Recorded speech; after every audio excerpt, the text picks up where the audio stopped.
probably all want to join in on that. It's really cool how a lot of us share a lot of the same fan base. Yeah, you're Janet Links is in here. Yeah, I'll talk to Rich as well, and then I'll get you guys on an announcement on Twitter either Monday or Tuesday. All right. Cool. We'll make that happen. That. I think we are ready.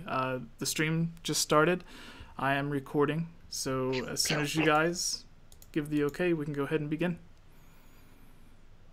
Okay. All right. Okay. All right. What's up, everybody? I am Jesse, or Game Over Jesse, as some of you all know. See, this is why I'm happy it's recorded. What happened? I always fumble at the very beginning with the intro. Oh, okay. Yeah. Gotcha. I was getting ready to introduce Daniel, who's the co-host, but he's not here this time. So muscle I can be memory Daniel if you need me to. All right. Just noticed your shirt, by the way. Awesome shirt. What? Wonder Woman shirt. Yeah. Very, very cool print. All right, what's up, everybody? I am Jesse, or Game Over Jesse, as some of you all may know me, and today Daniel is not here with us, but we do have two very awesome replacements here for him. Some of you may remember Miss Click coming back for not really sure how many times it's been, but she is a very frequent guest on our channel. And we also have Spawnwave, who's been on the channel before in other discussion videos, but not on the official podcast. So starting with you, Spawnwave, go ahead and introduce yourself for those who may not know who you are. My name is John. I work under the Spawnwave channel name. You can see me on Spawnwave, and do gaming news and teardowns for tech and just technology stuff. Even modify like Switch stuff and everything too. So that's about it. All right. And what about you, Miss Click? I just play video games and fail and embarrass myself. That's all. All right. That's it. Well, today we have some very awesome news to go through. We have some updates on the Super Smash Bros. For Switch reveal. We're going to go through and take a closer look at some of the characters teased in the game. We have some Breath of the Wild content coming in, Phantasy Star Online 2 for the Nintendo Switch. However, it is only for the Japanese audience. And finally, we have what I am going to call some potential hope for Fortnight to possibly come to the Nintendo Switch. They just announced it's going to be coming with crossplay for PS4, PC, Android, iPhone. And my thought is, if they're putting it on an iPhone or like a generic smartphone, why not the Switch? So that's the argument I'm going with, but we're going to dive in and see what Miss Click and Spawnwave also have to think about that. And as always, we have some introductions for the very, very awesome Patreon supporters of the show. We have Megan Neal, Casey, Rusty Caulfield, Link uses the Triforce, Tight-Lipped Gaming, Robbie Morgan, Shadow to Us, Lovable Christie, Key of Time 15, Lunarium, Michelle Jones, Ashley, Monica, Justin, and The One. Thank you all for your support on Patreon. You can head over to patreon.com/GameOverJesse if you would like to help support the channel and get your questions guaranteed to be answered on the show, or your topics guaranteed to be discussed on the show, like we have coming up later with our best and worst Zelda moments, among many other things. But for the podcast, if you would like to have your questions guaranteed to be featured on the show, that is how you do it. So, starting off the podcast, since you were here for the very first time, Spawnwave, what kind of, you briefly mentioned it, what kind of stuff can people find on your YouTube channel?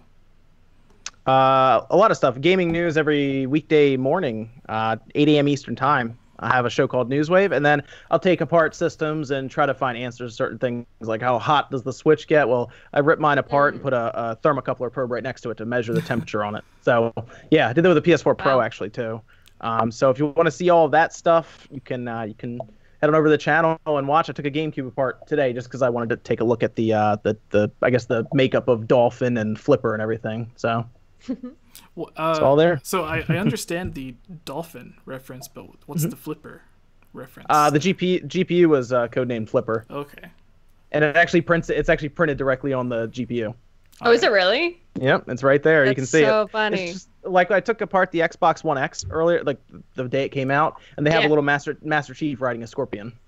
So they do a lot of that stuff on these systems. That's awesome. With the Xbox One X, I remember, like, I know there's a lot of marketing terms that people like to throw out and stuff like that. I think that was the whole point of like the blast processing from Sega.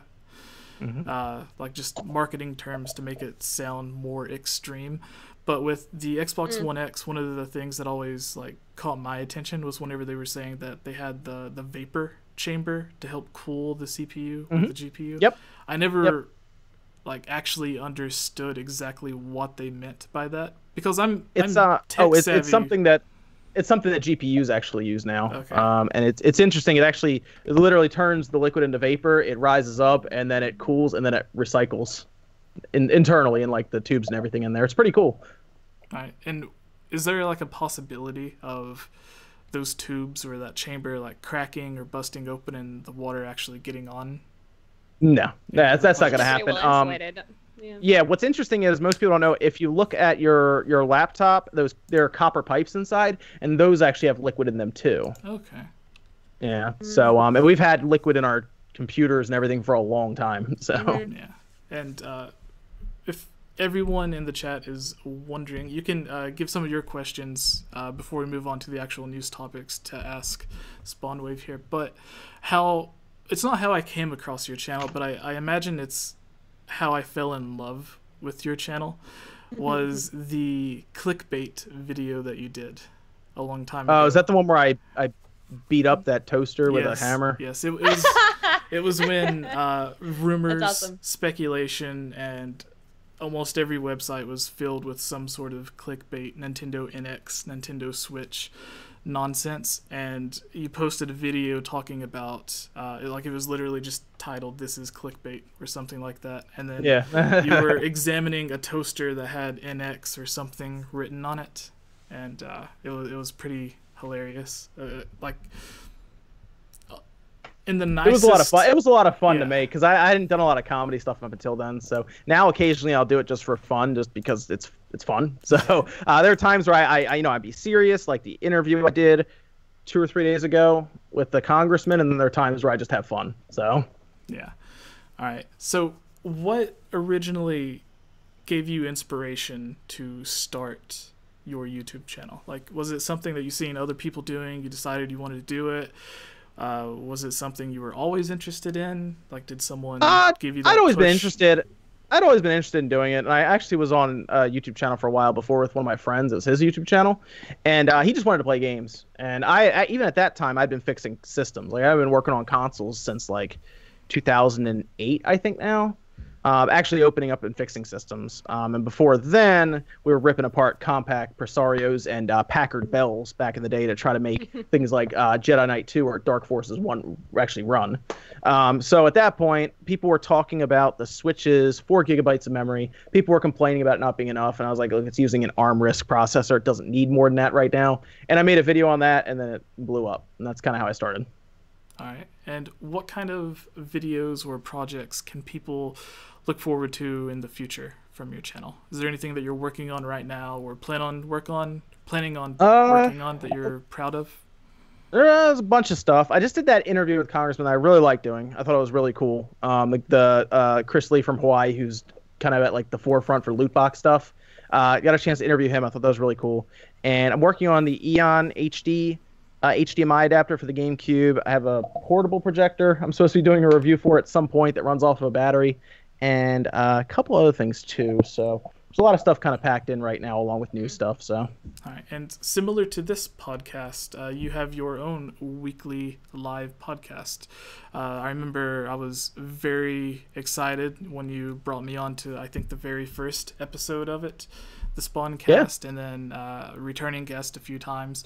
It was the first time that I was able to actually meet a lot of other really great Nintendo YouTubers, including Philip, who's now the video host for Nintendo Voice Chat. Yes, working at IGN. He left Nice. Spawncast and he moved on up to the IGN big leagues. Actually, his video quality is what got him there, which is really funny because he tells me he doesn't do any video editing now. So Yeah, that was. I remember like whenever Jose left the Nintendo voice chat to actually go, I think he's actually working for Nintendo now. In my head, I was like, who can they get who they could bring in that nobody would hate on the person or what? Because if you replace a host, like whenever Greg left Podcast Beyond, him and Colin, even though they brought in people that everyone was familiar with, there was still a lot of hate there. Even though Greg and Colin were like, no, don't hate on it. It's still a great podcast. Like, there's no reason to hate on them or hate on us or anything like that. But people still hated on it. And whenever they were bringing in the new host for Nintendo Voice Chat, I was just thinking the whole time, like, who are they going to get that isn't going to get the same kind of lashing out that they had on their PlayStation podcast? And then they got someone that I would have never thought in a million years. Like, you don't really think that someone who you know on like a business level or personal level is going to like get brought up to something like that.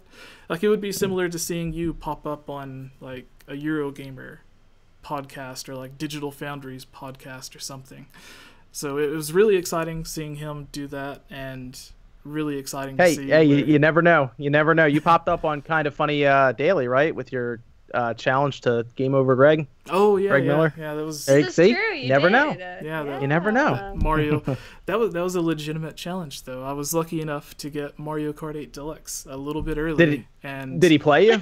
Oh yeah, we played, and then he hosted a tournament like the launch day or something like that. So he played with tons of people, but he there was nobody that I really knew that had Mario Kart 8 Deluxe early. So whenever he mentioned on the stream that he had it, I was like, well, might as well submit my challenge. That's true. I didn't get it early, so that's true. Yeah.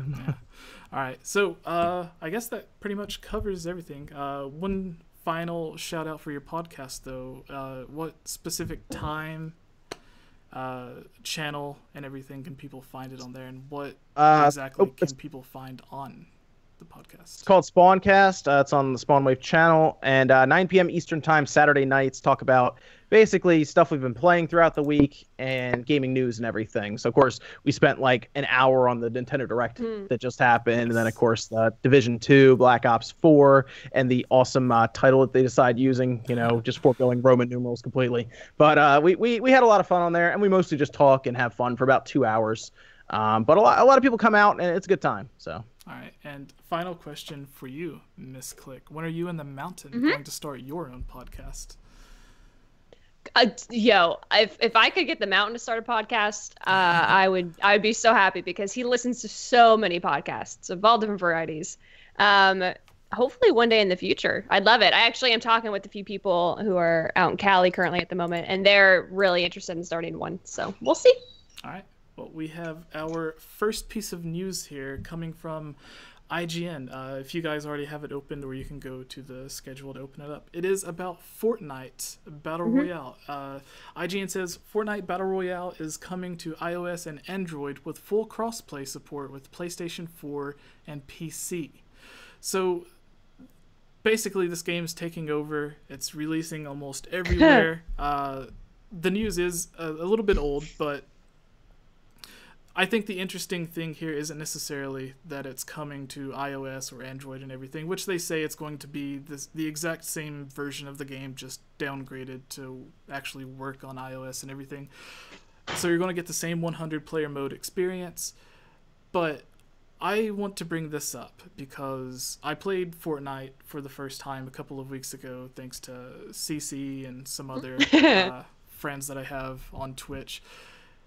And it seems like it would be the perfect game to port over to the Nintendo Switch. I know there's like a lot of people, their argument whenever you mention bringing a port or optimizing a game for the Nintendo Switch is that the Switch wouldn't be able to run it. Like whether it was games like Doom, which we ended up seeing running on the Switch, or everyone has their fantasy game, and the biggest argument is just like, oh, the Switch can't run that game. They'd have to like severely downgrade it, and then all of the features would be taken out. It wouldn't be fun. And we do see some bad ports, like the WWE game that runs at like less than half speed. Rip. So yep. Yeah, they got $60 out of me.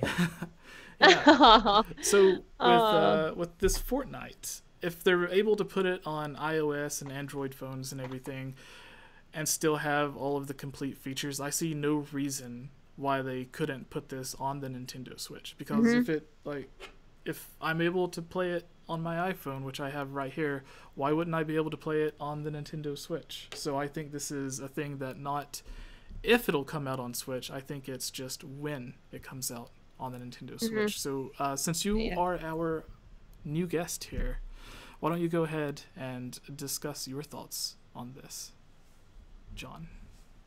Oh, me. Okay, yeah. Look for an August or September release for Fortnite, by the way, on the Switch, because I'm pretty confident it is coming, and I think it's going to be this year. It's running Unreal Engine 4. It's got a 60 frames per second patch on the Xbox and the PS4. 720p 30 frames per second on the Switch should be about right. 600p in handheld mode. You're going to see it on the Switch soon. They're trying to put Fortnite on everything because PUBG is still a mess technically, and Fortnite is made by Epic, who made Unreal Engine 4. And they've worked closely with other developers to help them get games on the Switch with Unreal Engine. So, yeah, it'll show up. They're trying to get it on everything. It's free to play, and then you can buy in or loot boxes, and it's very popular. Battle Royale. There's nothing on the Switch like it, so why wouldn't you go after an audience that's thirsty for that? Yeah. Yep. It seems like you've already put a lot of thought into this.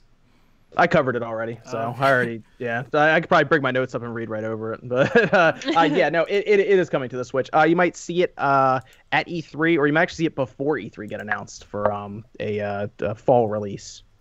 All right, and what are your thoughts on this, Miss Click?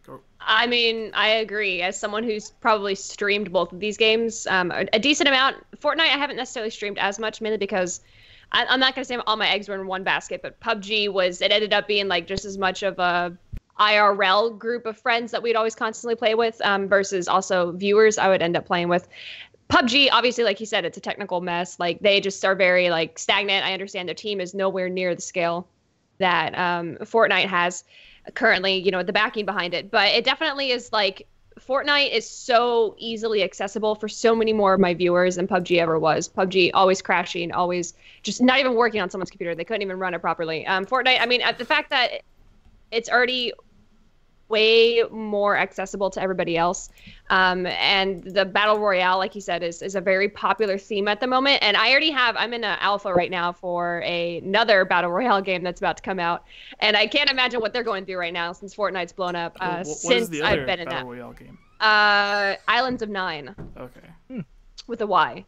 So it's a very, very cool experience, but I definitely can tell that, other people who are in this Battle Royale, type scheme right now are probably going to be learning from Fortnite in the sense that, PUBG really kind of, I don't want to say it's PUBG and all that stuff. I want to say mainly it's the streamers that made it popular. You have like these big, names that you really think of when you think of PUBG, who do you think of? Maybe like Summit, Shroud, Dr. Disrespect, all these different names. And now they're all switching over to Fortnite. Yeah. So I honestly think that with all this backing behind it, all these names, it would just be ridiculous for them not to put it to Switch. So, I mean, to be honest, it would make sense, if Nintendo, were to come out and be like, yo, in collaboration, it's coming out and it's going to be this year, so it'd be cool. We've seen a lot of third-party games come over to the Switch, which we'll talk about here in a second, and have some sort of Nintendo-only features, like whether it's Link's outfit in Skyrim or the upcoming Phantasy Star game featuring some of the Breath of the Wild content. Do you guys see Fortnite having any sort of Nintendo themed content included? Like probably not. I'd be shocked, honestly, if they gave it away for free. It'd probably be something you have to buy. Yeah. So they wouldn't give it away for free, but it might have something. I mean, here's the thing: Nintendo's weird about this because they're weird about having their stuff in games that have guns and stuff like this. Yeah. And I know it's cartoony, but there's nothing in Doom, right? There's nothing like you can't put on a Mario mask in Payday 2. Yeah. Like you see what I'm saying? You can't do a lot of stuff. But of course, they gave Mario like this very, in this case, exaggerated blaster in Mario Rabbids. Nothing like a machine gun or something. I was gonna say, Mario Rabbids, one of the rules was that they didn't want any of the characters to have like realistic looking guns. So after there was Mario themed stuff for the Wii U version of Minecraft, and now that's carried over to the Nintendo Switch version as well. I think like the gates are open for Nintendo to do anything, like whatever deal they have to set up, whether it's like Nintendo gets a little bit higher of the percentage from the cut whenever the game sells, or whatever deal they have worked out. I don't think it would take that much if a developer truly wanted some sort of Nintendo themed content, because there's people that I know that had already bought Skyrim on PC or PlayStation 3, PlayStation 4, and they only bought the Switch version because of the Breath of the Wild content. If the Breath of the Wild content wouldn't have been in there, they wouldn't have bought it. Like, they literally bought it just so they could dress up like Link and run around, terrorize villagers, and kill dragons and stuff. So there are people that will buy the game just for the Nintendo specific content that otherwise wouldn't have. So in a way, I think it would be not only in the third party, whoever it may be, but Nintendo's favor as well to add in some of that Nintendo themed content, because that again might be the one thing that pushes them in the right direction to actually want to go out and buy the content. So like if Fortnite, if you can run around with like some sort of logo or something on your, like even if it's something that small, just like so you can tell, oh, this person's playing on Nintendo Switch. I can tell because they have a Mario mushroom or something, or they're wearing a red hat. So do you think they would incorporate crossplay between Xbox? Well, with Minecraft, you the can, Switch, you can already do that on the Switch, can't you? Right. Yeah, that's what I mean. But like Sony, they just released the Fortnite patch notes where they're going to have crossplay for Xbox, PC, and everything. But then PlayStation's on the other side. You cannot talk to each other there, despite them being able to, because they accidentally turned it on one time. Yeah. And Phil Spencer wanted them to keep it on, but more than likely Sony executives were telling them to turn it off. So in this case, what you're talking about? We're still talking about Fortnite. I'm talking about Fortnite. Yeah, right, a while ago they played... actually left it on, and they had it so the PS4 and Xbox One gamers could actually play against each other at one point. So but they turned it back off. You couldn't interact with Xbox One people, but you could still interact with people from other consoles or other versions. Well, right now they have it so that the Xbox can play with PC and soon to be mobile gamers. The PS4 can play with, in this case, PC or mobile gamers soon, but PS4 and Xbox One users cannot play together. But they accidentally turned on whatever it is, the toggle or whatever that let them do it a while ago for about a day. And at that point they turned it off, but Phil Spencer told everybody it wasn't Microsoft, man, turn it off. Yeah. So it is possible. So my question is, what do you think Nintendo would just show up and say, yeah, crossplay with the PS4 and with the Xbox users?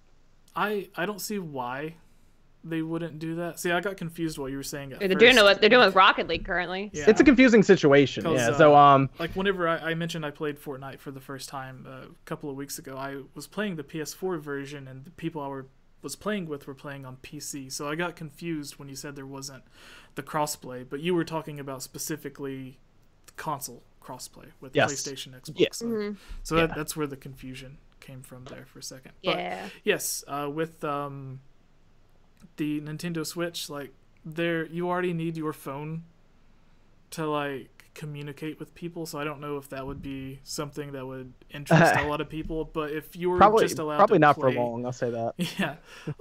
But like the crossplay in general, like taking the voice chat situation out of the question, I see no reason why they wouldn't allow you to do that.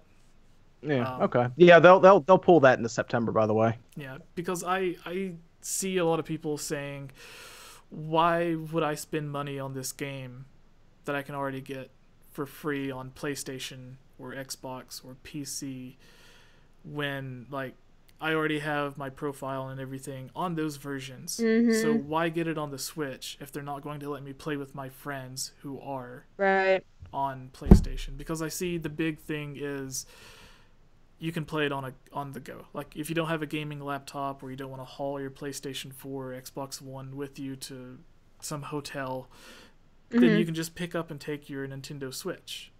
So, but you will at least see crossplay between the Switch, the Xbox, and PC though. At least that group, because even another game called Crazy Justice is coming out, and it's going to have crossplay between the Xbox, the PC, and the Switch. Not the PS4 though. I think so you'll see it. Crossplay in general is just one of the most genius things that should have been done a long time ago.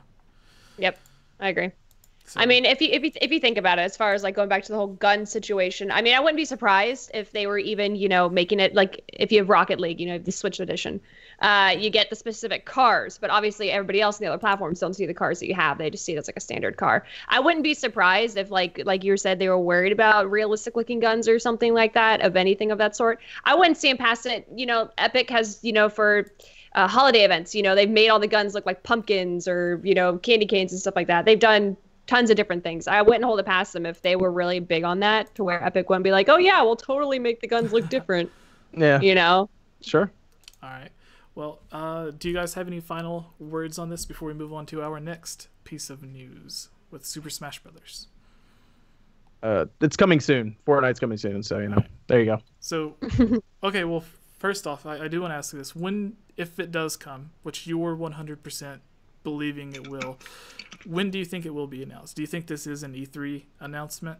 Or do you think it's something? They don't really need it to be an E3 announcement because it's a free game, basically. So usually E3 are trying to sell your games. They're just trying to get people to download it for free. So they could tell us whenever. Honestly, they could tell us, I don't know, May, April. I forgot what game it was, but no, it was Outlast recently. There was an interview that I was reading where the developer said it only took a few weeks for them to completely port all of the Outlast games to the Switch. It was I think it was a LinkedIn post that was found where I just saw that on Twitter today or yesterday. Yeah. And it said it took like a couple weeks to get it ported over. Yeah. Yeah, and then like I imagine it wasn't even the entire team, because you're gonna have a lot of the team working on whatever the next project is or fixing bugs and stuff, so only like a portion would be actually working on the port itself.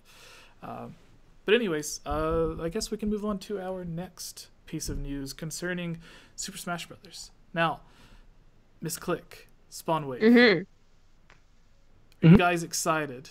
It's finally confirmed, Super Smash Brothers for the Nintendo Switch. This is what everybody was waiting for. I have to be honest, I was expecting, whenever they announced the Nintendo Direct, they said it was going to be mainly focused on Mario Tennis Aces. What's the full title? Mario Tennis Aces? Mario? Yep. Right. That's it. Alright, so I was expecting it to be that. I was expecting at least like 5 minutes of the Direct to be focused on Nintendo Labo. A lot of people were saying, Jesse, do you think Smash Brothers is going to get announced? In my head, I was like, there's no way they're going to do that. I'm wrong. Nintendo turned me into a fool because they announced Smash Brothers in one of the most epic things in general that has to do with Splatoon. It was a great trailer. Yeah, it was a great trailer. The reveal, I couldn't have thought of a better way to reveal it, because at first I was thinking, is this like a one-on-one Splatoon battle mode? Nope. Some people thought it was gonna be a movie, or maybe like a tease on something completely different, a remastered of Splatoon 1. Yeah, dude, it was great. I was literally like probably an hour before the stream even happened. I was tweeting Liam Robertson. We were tweeting back and forth, and I was basically saying like Smash for Switch, right, sarcastically, and he's just like, no, there's no way it's gonna absolutely happen. And then immediately after the stream ended, he tweeted back at me, and he's like, ... well then. And it was just so funny because so many of us were not expecting it. And I personally, when the trailer started, I was like, this is so cool. This is an amazing cinematic. But I personally, for me, I did not think it was going to be Smash. So it completely caught me by surprise. And seeing some of these people's reactions, they're shouting Smash right from the beginning. And I'm like, I was not. It came out completely out of left field for me. I 100% did not believe anything to do with Smash Brothers was going to be announced or even hinted at. But they did, and it completely blew my mind, proved me wrong. So, but yeah, what was your initial reaction to this, John? Oh, it was boring. He knew it was coming. Are people excited for Smash? But no, I'm just kidding. Yeah, that was really cool to see it.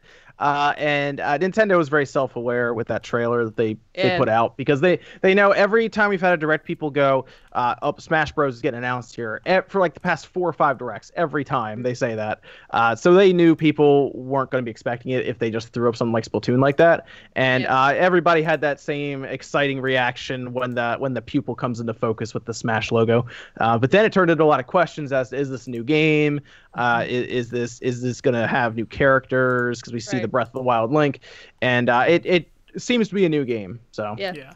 All right. So I brought this up because I've seen a few different websites, and they have a few different guesses on what the characters are, but I thought it would be cool to sort of run through this and get your guys' opinions on the characters that they have listed, because there was at least the beginning roster shown off at the very end of it. You could see like the shadows of everyone. Some of them are really obvious, like Bowser, and we've seen close-ups on Mario and Link, but there are other characters who they're kind of guessing if it's this person. So this website is Game Rant, and this is their suggestions, and they have high certainty, low certainty, or moderate certainty on how confident they are about who this is. So this goes from left to the right.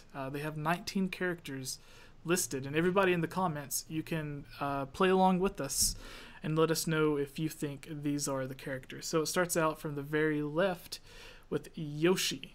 It says high certainty. The shape of Yoshi's head is easily identifiable here, along with the greenish color of the light's reflection. So with Yoshi at number 1, if you guys have this pulled up, what do you think? Do you think it's Yoshi? Yes, no, maybe?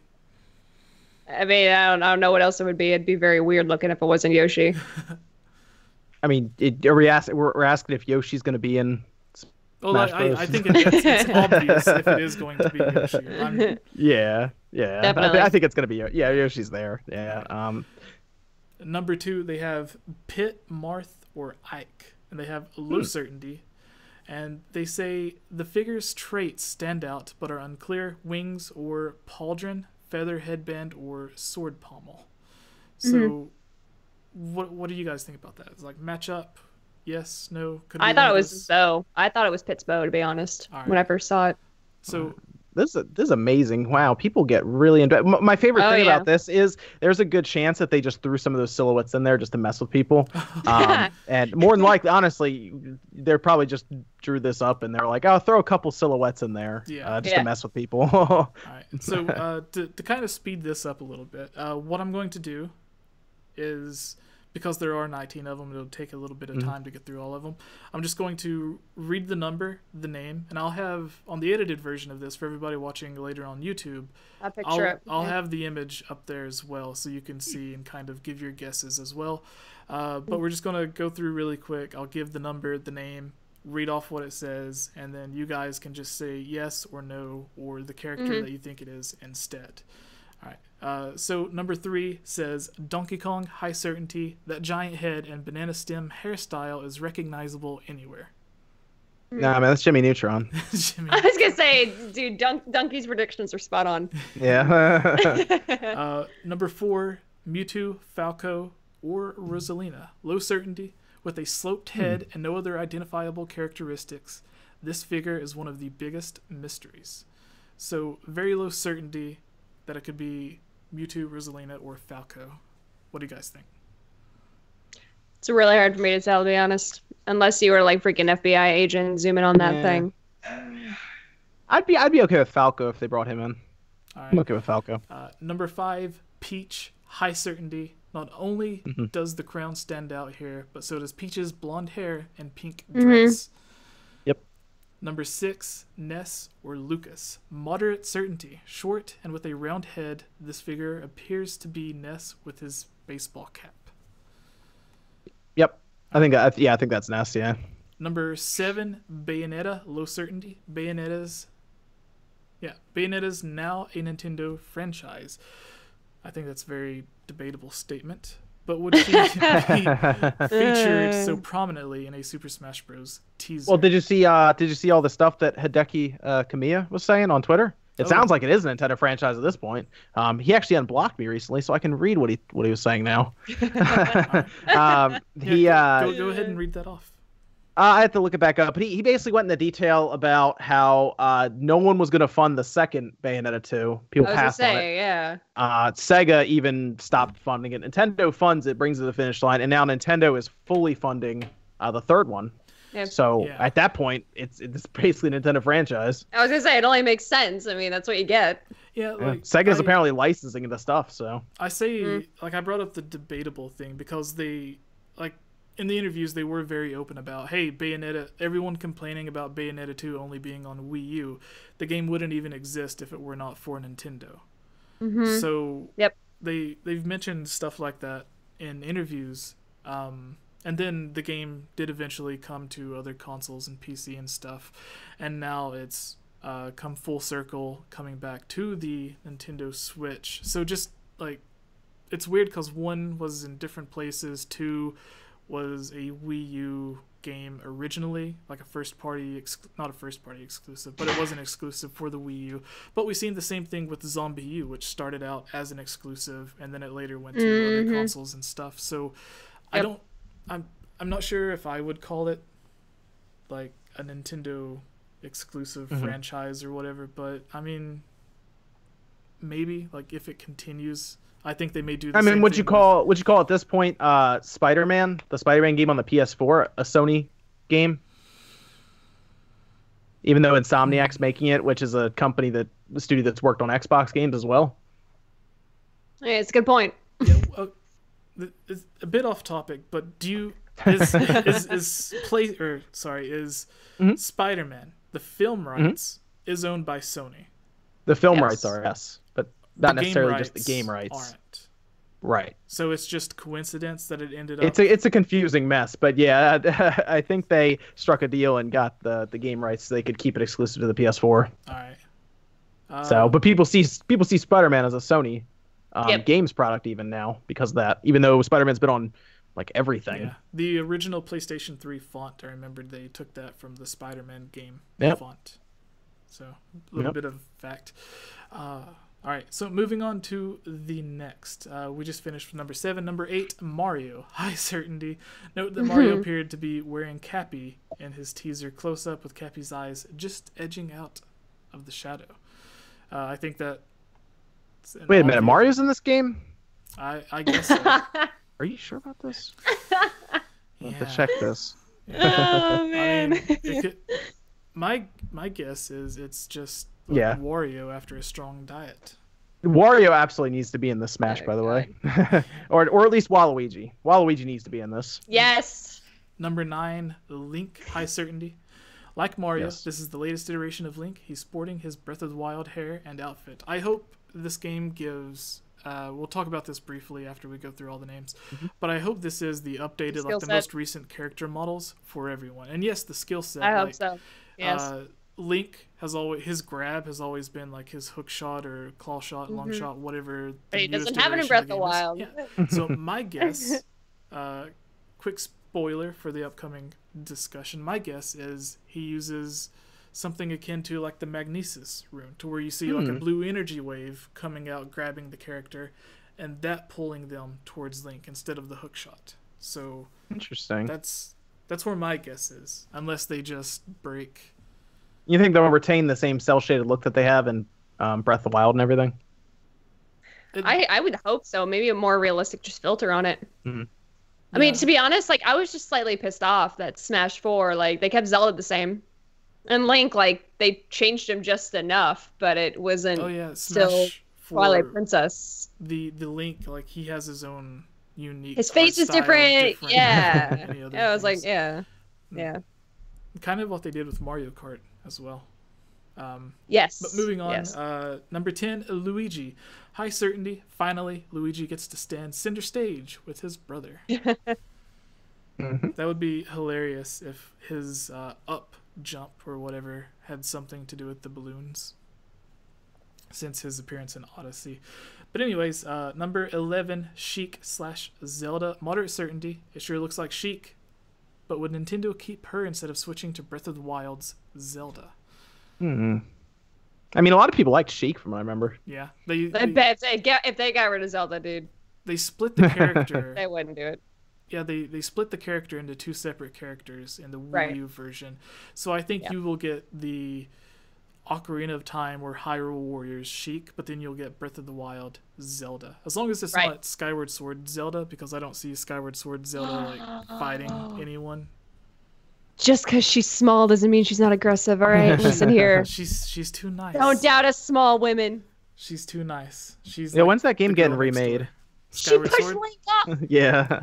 My guess is next year is my guess. Ooh, because interesting. Okay. a quick tangent, but I've said this so many you times. are the that you are the Zelda guy. So yeah. So yeah, help me out here. Breath of the Wild came out 2017. Nothing announced yet for 2018. But my thought has always been You're playing on that engine recycle. 2018 is the 20th anniversary of Ocarina of Time. Mm-hmm. What is a better way to have a tribute for the 20th anniversary of Ocarina of Time than to have an HD, like an official HD remake of the game? Whether it is just bringing over the 3DS remake and upraising it with new textures and everything, so that they could do something like that, or they could do what a lot of the fans are doing and attempt to remake it with a completely new engine or something to make it even more like graphically advanced. But with Skyward Sword, I see that eventually coming in like 2019 maybe. Okay. And then whatever the new Zelda game is, the Breath of the Wild follow-up coming in 2020. I don't think they would. I think they're gonna get that out in 2020.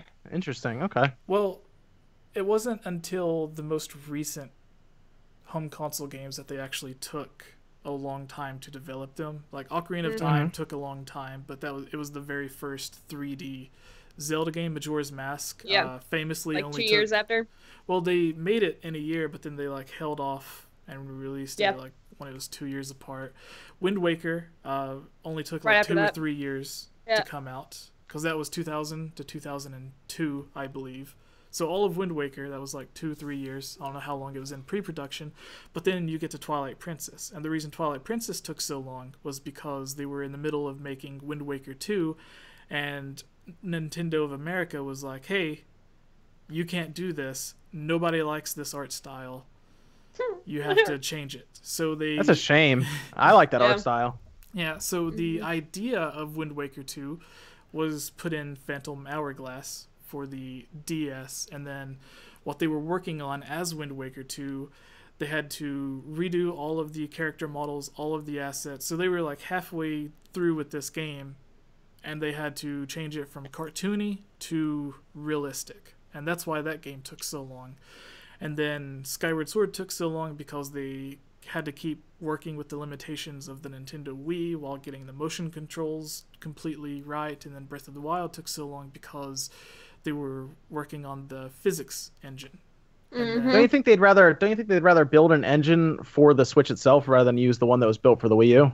Well, like if they want to build an entire new engine and everything for the Switch? I look back at what Naughty Dog said about Uncharted 4 and The Last of Us, where they said that because they were asked if they were going to be using a new engine for the PlayStation 4, and they said that the engine that they had developed for like The Last of Us and some of their prior games was so good that they didn't need to work on a brand new engine. They could still use it and like push the PlayStation 4 to its limits. And I kind of see the same thing with the Nintendo Switch and Breath of the Wild. Like, I'm sure if they would have like created a brand new engine from the ground up to specifically take advantage of what the Nintendo Switch has to offer, then Breath of the Wild could have looked identical, played exactly the same, but because the engine itself would have been optimized for only the Nintendo Switch as opposed to two completely different architectures with different CPUs, different amounts of RAM and everything. If they could have just worked on the one version, I imagine they could have gotten Breath of the Wild running at 1080p instead of 900p, and then possibly even like at a constant 30 frames per second instead of having the dips.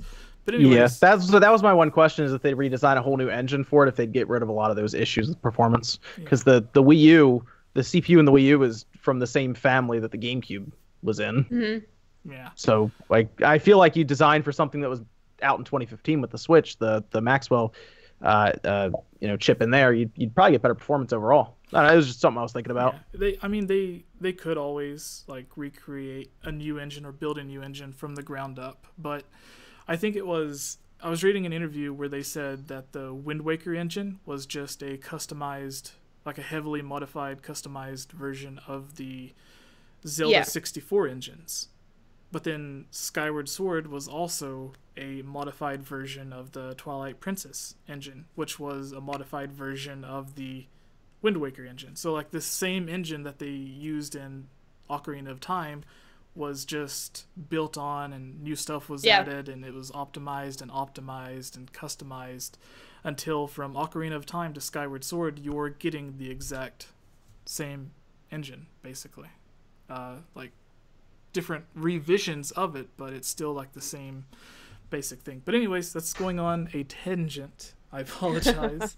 Like someone mentioned Zelda, I can go on for hours. So Sure. Number 12, we have a Pikachu. They say high certainty it could be Pichu, but it's probably not. It's probably not.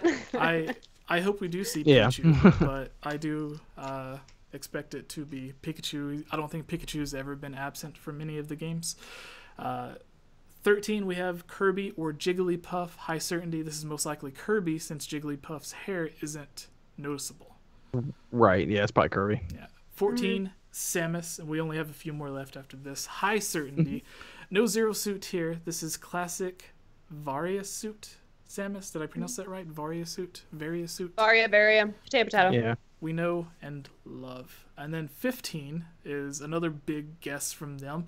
They say it's either Shulk, Marth, or Captain Falcon. 3 very completely different characters there that they're guessing on this. They say low certainty, this mysterious figure has become a catch-all for missing characters. What could be Shulk's Monado is behind them? Monado, yeah. Monado, Sword. yeah. Okay. But it may be something else entirely. Number 16, they have Bowser, high certainty. But then they say, well, it could be another giant dinosaur turtle monster. 17, Fox, high certainty with Fox's ears and a furry head and a short disposition. This could also be a Pokemon. Number 18, they have Ganondorf or Captain Falcon. Low certainty, another mysterious figure that could be a missing regular. Not the odd reflection, or note the odd reflection, there's a typo there, at around their waist height. And then finally, number 19, they have Wario, Olimar, or Slippy. Moderate certainty, this is likely Wario with his silly helmet, goggles, and ears. Now, the question I want to ask you guys, this is probably the most popular question, but who do you want to see featured in this game? And do you want... Okay, so three quick questions. Who do you want to see featured? New character. Never been in Smash before. Second question. Do you want this to be like a Super Smash Bros. Deluxe, to where it is all of the base content, like we've seen from the Hyrule Warriors being ported to the Switch? We've seen... Mario Kart. Mario Kart 8 Deluxe. And then... What was the other that I think of that I'm trying... Pokken Tournament. I wanted to say Pokemon Tournament, but Pokken Tournament. Pokken Tournament is probably the best example because it was the base game. It had all of the DLC included, but then it also had DLC release for only the Switch version. Oh. So you get stuff that was never even available in the original game. And I think the rumor was for the longest time that this version of Smash Brothers is going to be a combination of the Wii U and 3DS version. So you get the cartoony stages, or like the cartoony art style, the cell shadedness from the 3DS version, but you also get all of the content from the Wii U version, and you get all of the DLC added in as the base game. But I think just like Pokken Tournament, and as well as DLC did sell for Smash Brothers on the Wii U and 3DS, they would be stupid to not release even more DLC. Whether this is a new Smash Brothers game or a deluxe version, it would be very stupid for them to not release DLC. So, yeah, I guess those are the questions. What character do you want to see, and which version of the game do you think it is? Do you think it's a new version or a deluxe version? And third question, what version of the characters do you want these to be? We've seen like the Odyssey version of Mario. They said you could like see the bottom of Cappy's eyes. Very obviously Breath of the Wild Link. So do you want it to be with all of the other characters, whatever their most recent forms are, or do you want to see them come up with original art styles for the game? So 3 questions. Took a long time to get my thoughts out there, but yes. I guess you need Crash Bandicoot in there. Yes. He's now on Nintendo system. That's easy. Yes. Put him in there. That shouldn't be tough at all. And you got to make his level outside of Nintendo headquarters, because he would sit outside with his megaphone. You can give him like that megaphone and everything. Have the security guard run through. There's a lot of fun stuff there.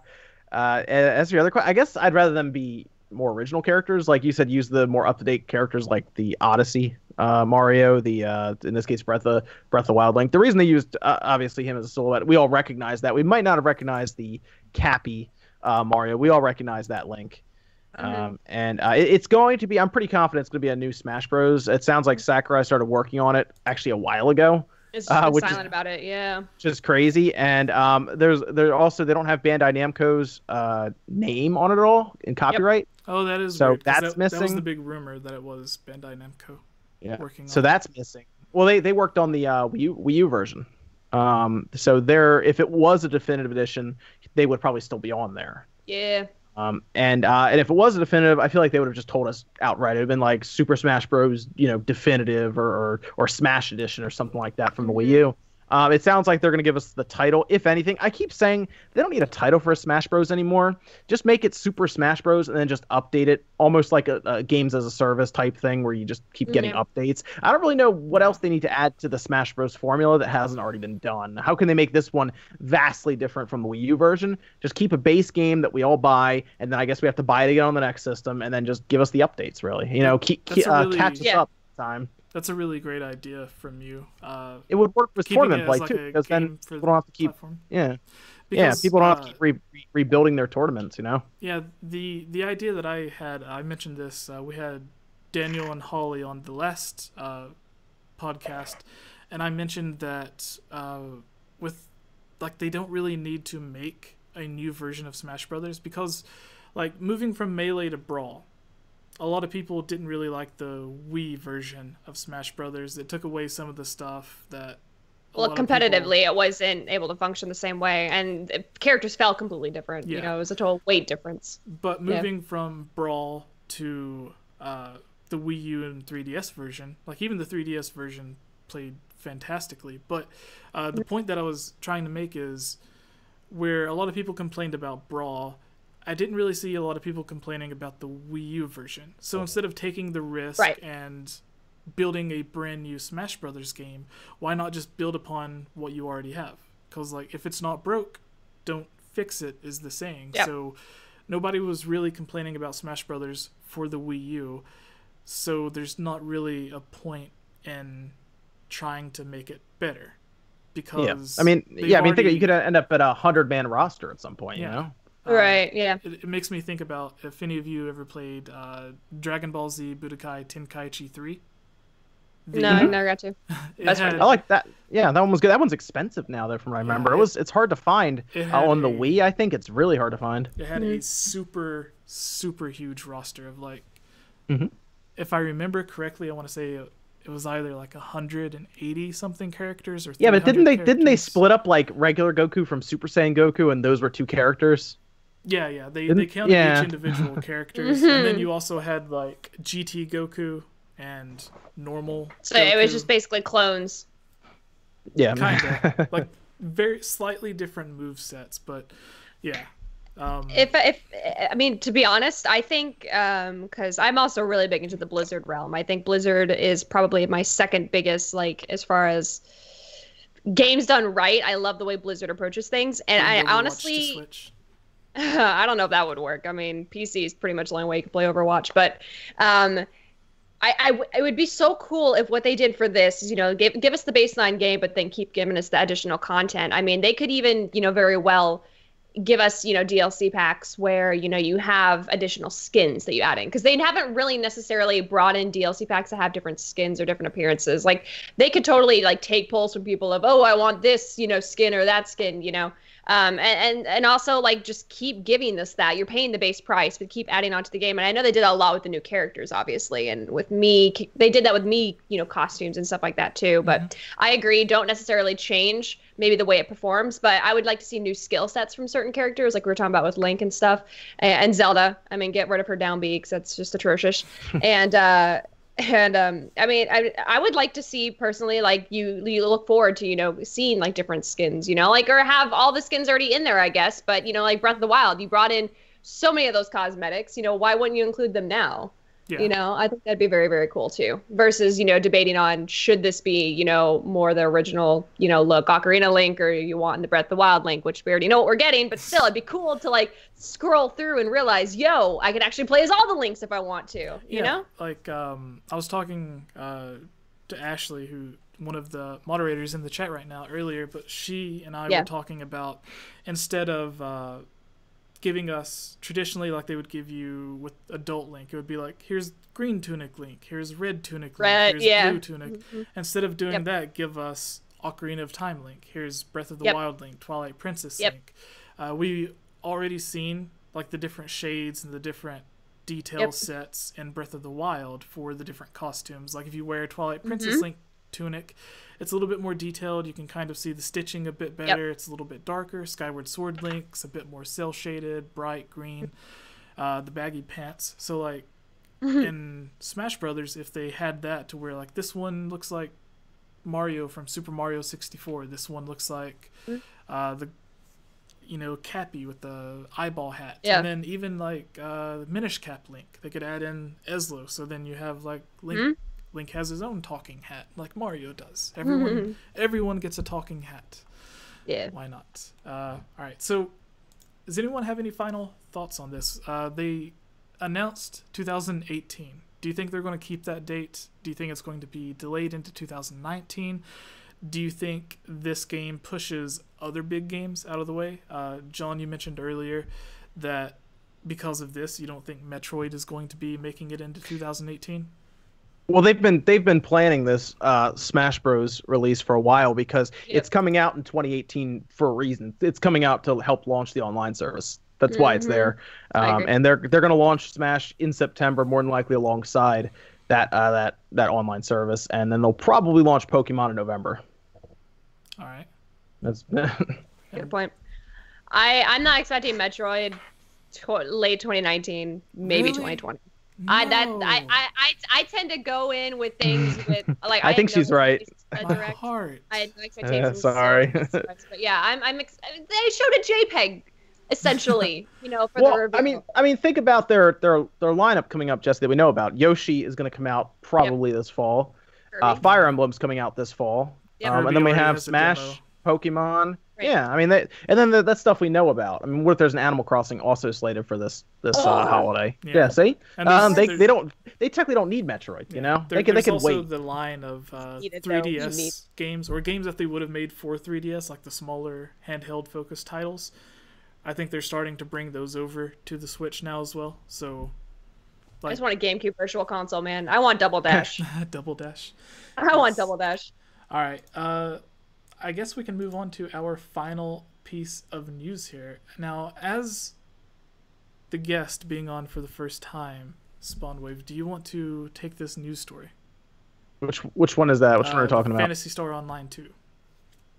Phantasy Star. Oh yeah, I can talk about that a bit. Phantasy Star Online 2 is going to pull in apparently items from Zelda Breath of the Wild, as we were talking about, Jesse. Yes. And somebody said a character skin as well. Or a couple different character skins? I don't know about a couple of different character skins, but it's not... I heard about isn't it like a Zelda? Wearing Link's normal clothing from Breath of the Wild, using Hylian Shield Master Sword. So the thing...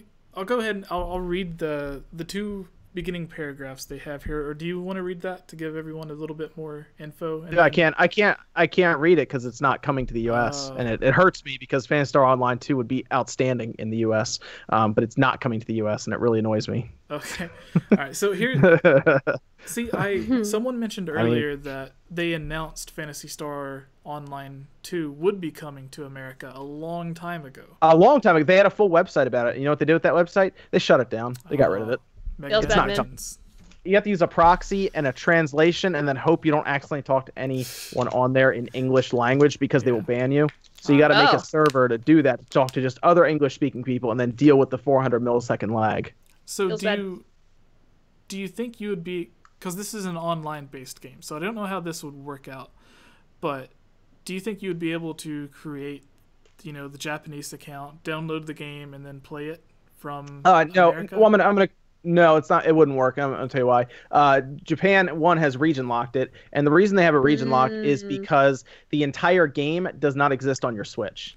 It actually is it's a streaming service. Do you remember at all about Dragon Quest X on the 3DS in Japan? That was the same thing. It's a cloud-based game. So essentially, think of PlayStation Now. You know how that works, where you don't real have time the game from the servers. Yes, it's streaming back and forth. That's how they get around the storage issues with 3DS and the Switch. You don't have to download the game, and it's quick. You seriously put a code in, and it's like a 3 megabyte download, and you're playing in like 5 minutes. Right. But you're not actually playing the game on your system. And this is Sega. So yes, that is Sega. Oh, quick fact for everybody watching.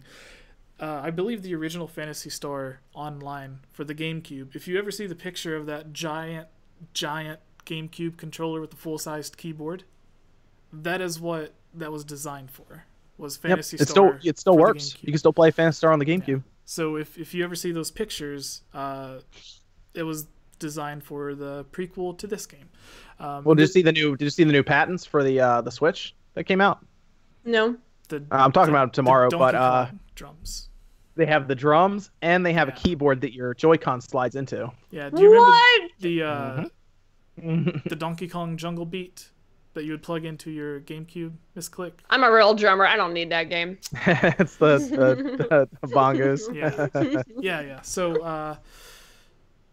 Wait, so what was the other patent? You said it was a screen? It appears to be a keyboard that it runs off of your Joy-Con, so it looks like the way they have on the diagram, you actually flip the keyboard over, or maybe it's on like maybe you can kind of feel around it and slide it in. You actually like click the Joy-Con in, and it seems to power the keyboard, and then that works off your Joy-Con.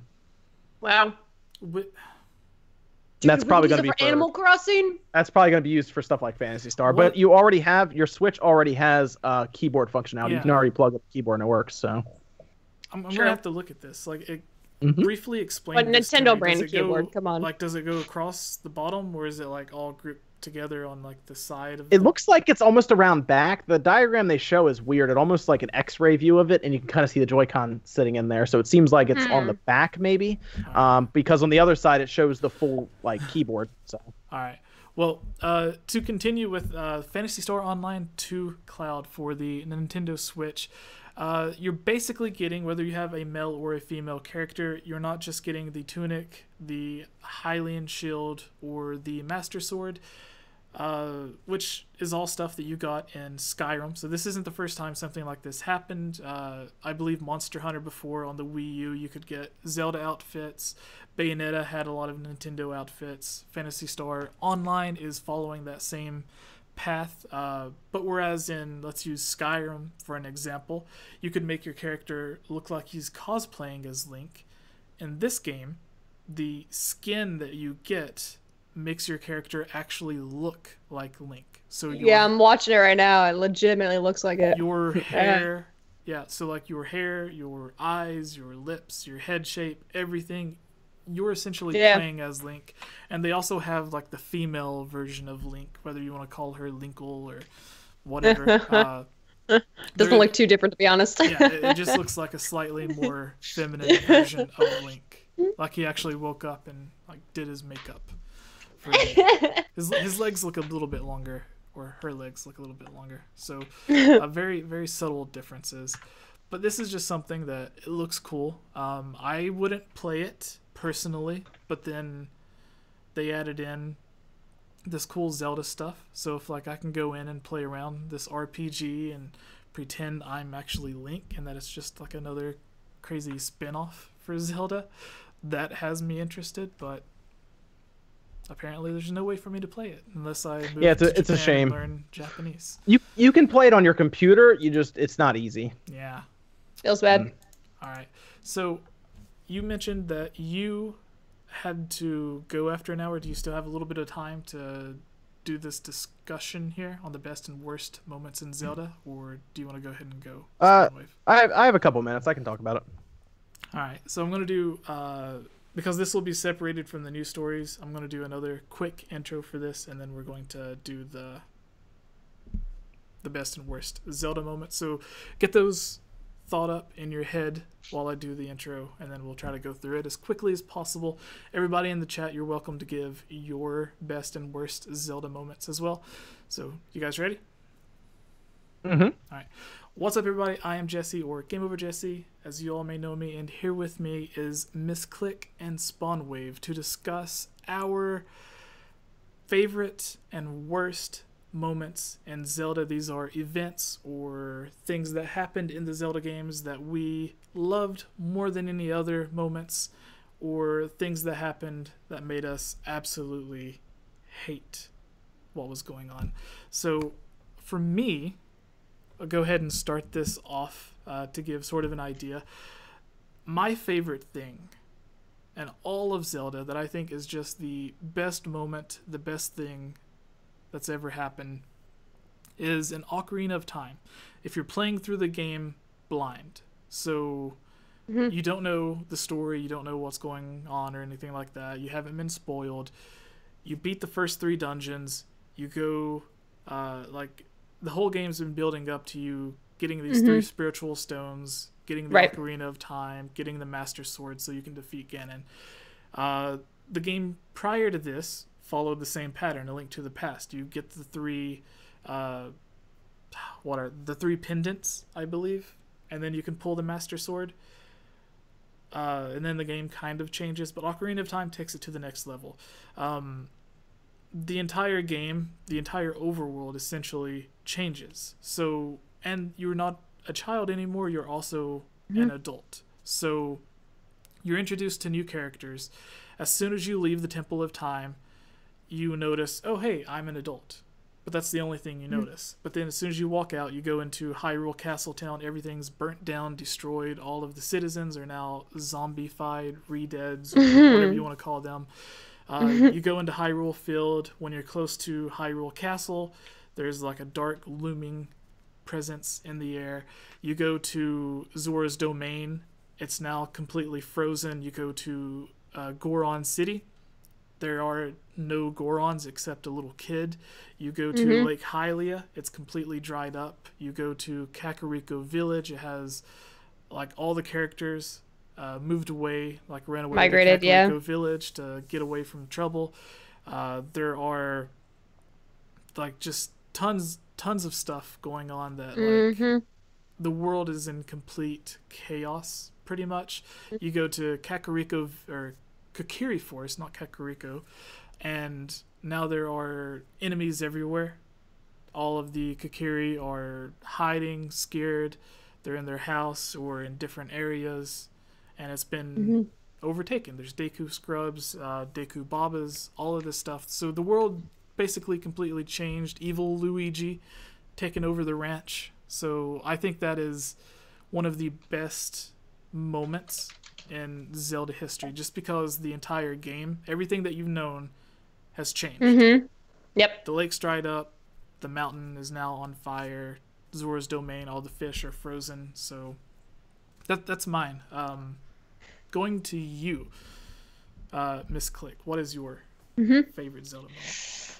Favorite? It's rough, dude. I think for me, probably one of the best moments, and I don't even know if it's considered a best moment, probably just like the best memory when I think about like back on it is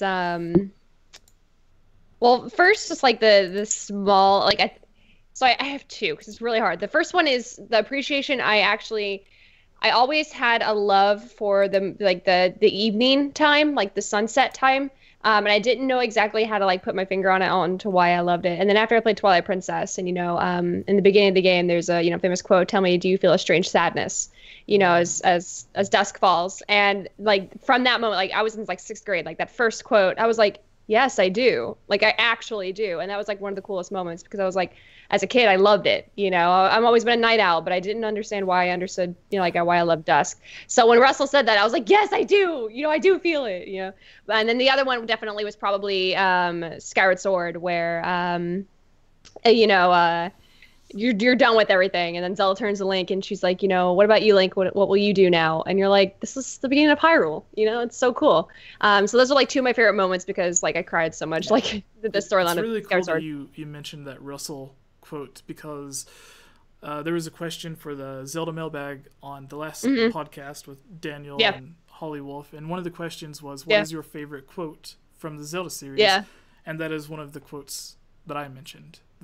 Nice. That speech that Russell gives. It hit me. It hit me hard, dude.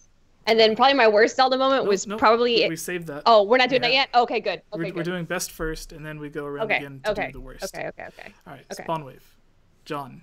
Probably my best. You actually kind of took the one I like. I like the Link to the Past where the game... I don't mean to interrupt you, but do you prefer to be called by the username or your real name, like John Spawnwave? You just call me John. You can call me John. It's fine. Okay. Yeah. You kind of took mine because I liked Link to the Past where it opened up after the 3 pendants. And that was a big deal back then because, think about the games I was playing on the Super Nintendo at the time that were very small. And then that one, I thought it was over. It blows up and it's massive. You still have another 8 dungeons even after that. But I guess if I really had to think about it outside of that, my favorite Zelda moment is when I realized just how dark and contrasting in this case, Majora's Mask was going to be when I got that game. Because before, they didn't really deal with things like death and emotional death at the time. Right. But then you go into Majora's Mask and you realize you were actually taking the form of characters that had died and had an effect on other people in the world at the time. Like when you played in the band and people thought you were actually the person who had died. And it was like, man, because you found him in the water and he dies and he turns into a mask and everything. Right in front of you, yeah. Yeah, and at that point I was like, man, we have the butler's son and everything. I'm like, man, this is a serious risk they're taking in this game. And I just thought it was way better, I think, with that kind of emotion kind of built into the game. It was a big deal, I think, at the time. Yeah. So what you mentioned there about like they believing you were the person that had previously died, Daniel, again, a reference to last week's podcast, he was talking about how it's so funny in the game whenever you are wearing Darumania's Darbani's mask. So you're wearing the Goron mask, and a lot of the people there know that he died. So when you're walking around talking to people, there's a few NPCs that's like, hey, aren't you supposed to be dead? Whatever. Why don't you go and help us do this? So it's like they know you're dead, and you show up, and they're like, hey, you're supposed to be dead. Never mind. Well, a few of them are like you almost resemble, if I'm not mistaken. A few of them are like you resemble him. Think about what was happening at the time, though, where the moon was crashing down into the earth. They probably don't even want to think about death at the time. They're probably just trying to be as positive as possible before they all eventually die. So yeah. All right. I guess that brings us to our worst Zelda moments. This time, I still need to think about it. So going back to you, Miss Click, sorry. Skipping my turn, going to you because I still have to think about the one that I hate the most. So for everybody watching, this isn't something Sorry, go ahead. I was going to say, like, this isn't something that caused us to completely hate the game or stop playing it. It's just something that happened during a cutscene or an event in the game that's like, oh, this... Like, the game would have been a lot better if this wasn't included, where like this didn't happen. Oh, this is easy. Something that made you like put the controller down for like a week or two, but just because it's the worst thing in the game for you, it isn't necessarily something that makes you hate the game overall. Because a good game could still have bad stuff that you don't necessarily agree with. So if you need more time to think about it, Miss Click, we can go. Yeah, now my answer's changed. This is an user error now. All right. So Spawnwave, John. Probably the worst Zelda moment is when I walked into Walmart. I bought Oh, a so game. This is an IRL. Kind of. And then I go home and I pop the game in, and I realize they want me to play all the way through Skyward Sword with motion controls. Okay. At that point, man, you're no. Nope. It wasn't doing it for. I did it on the Wii, and then I got it on the GameCube. Much better experience for Twilight Princess on the GameCube. I don't care what anyone says, much better. And it was so hard to get over. I couldn't believe it. Oh, so you're saying you're talking about Twilight Princess? No, I'm talking about Skyward Sword. Skyward Sword. Oh, okay. Yes. But you have to admit, like, the Skyward Sword controls are completely different than Twilight Princess controls. No, they're better, but still frustrating. Yeah, I didn't want to. You had to Vietnam waggle flashbacks. the controller. I just wanted to sit down and play Zelda, and they want me to like dance around. No, I'm not doing all that. Dude, I was doing that. I was up and I was Skyward Strike. Yeah, but the nerve to not give me an option was annoying. I'll say that. Yeah. But that's why I would like to see them remake the game and actually add controls to it. Yeah, this is something very similar to that, because a lot of people had complaints about the all-touch controls from the DS Zelda games. And I believe I want to say it was Phantom Hourglass, the dungeon that you have to keep returning to, there's a sign hidden in it. And when you read the sign, it kind of breaks the fourth wall a bit and pokes fun at itself, because it says... maybe it was a joke just added in by the localization team or something, but it says something like making fun of the fact that, like, it says something along the lines of, because I can't remember the exact quote, but it says something like, whose idea was it to not include traditional controls? So, like, it was basically making fun of itself to, like, hey. Yeah, I didn't mind the touch controls in those ones as much. It actually kind of felt more like almost a mouse, like that I was using on the computer. Yeah. So I didn't mind that one as much. But I mean, for a big console launch like that, with Skyward Sword, I was a little annoyed. Yeah. Yes. I played it for the first time on the original 3DS. I didn't get a chance to play it on the actual DS, so it was like the smaller 3DS that I played it on, and I lost my pin, the stylus that comes with it. So I used an actual pin, not thinking, like the round part of the back of it, and it scratched up the screen. Yep. So that ruined my experience with it. But that's not my worst. That's just a similar thing that I had with Spawn Waves. But Miss Click, do you have your worst Zelda memory? I honestly, to me, Zelda's always been where it's like a work of art, so I necessarily don't criticize or get negative. Nothing's really ever made me like put something down. Yeah. Temple of the Ocean King I did get upset with, necessarily, for having to go back a billion and one times. Yes. I really can't think of anything. The only thing that I ever like actually got really pissed off with was we were streaming Breath of the Wild, and durability, it was kind of frustrating knowing the Master Sword still, kind of broke and was unusable for a while. But it was the first time I'd ever broke it, because we were facing Silver Lionel. First time we broke it, and I didn't realize it broke right away. So I was like, crap. And, at that point, it was like, does it come back? Like, I don't know. I don't want to save the game if it doesn't come back. I would, so I was freaking out, and everybody's telling me, I think it comes back. I'm not sure. I haven't even got to that part of the game myself. And I just remember I was like, okay, well, I'm not going to save. Went through the entire rest of the Coliseum. By then, my Master Sword had come back, because I'd taken another hour to get through all the other enemies in the Coliseum. And as I killed the last enemy, he struck me, and I died. So we killed each other at the exact same time. And I restarted to the very beginning of the Coliseum because I did not save. And that was probably the only thing that, like, I actually got upset with the Zelda game before, because I'd never, like, had that problem necessarily. But because I was, like, pissed off that the Master Sword broke, that like led me. And like it's like one of the favorite moments that the stream talks about, like, hey, remember to save, because you remember that one time. And I'm like, shut up, I'm gonna kill you. But yeah, that's like the only time probably that I've literally been like, I need a second, just let me go screech in the back room real quick.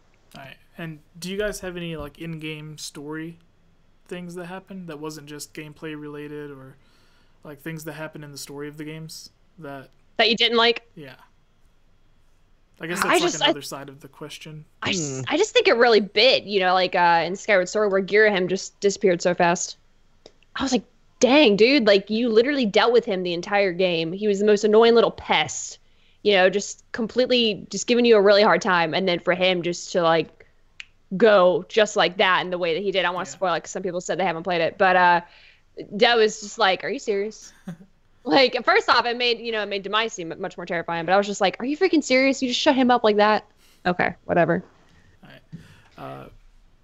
You can't think of anything? John? No, I can't. I don't have it off the top of my head, no. Right. So there's two that come to my mind. One is the thought that I'm sure a lot of people that watch my channel are familiar with Zelda Ura, or the planned expansion that was canceled for Ocarina of Time. The thought that there could have been like more dungeons or items and stuff like that that could have added on to the game, but I'll never be able to experience it, kind of drives me crazy. So not a big fan of that. But I would say that there was a lot of and this goes for Breath of the Wild as well, but there was a lot of unutilized or like unused potential, to where Skyward Sword gives you 3 boss fights with the Imprisoned, who becomes Demise, and it also gives you 3 boss fights with Girahim. So that's 6 boss fights with 2 different characters, and each of those fights, like, there's only slight variations with them. So like they don't feel different enough from each other until like the very last one against the Imprisoned, because then he's that was terrifying. It flies. Yeah, like a flying cockroach. He's actually flying in it.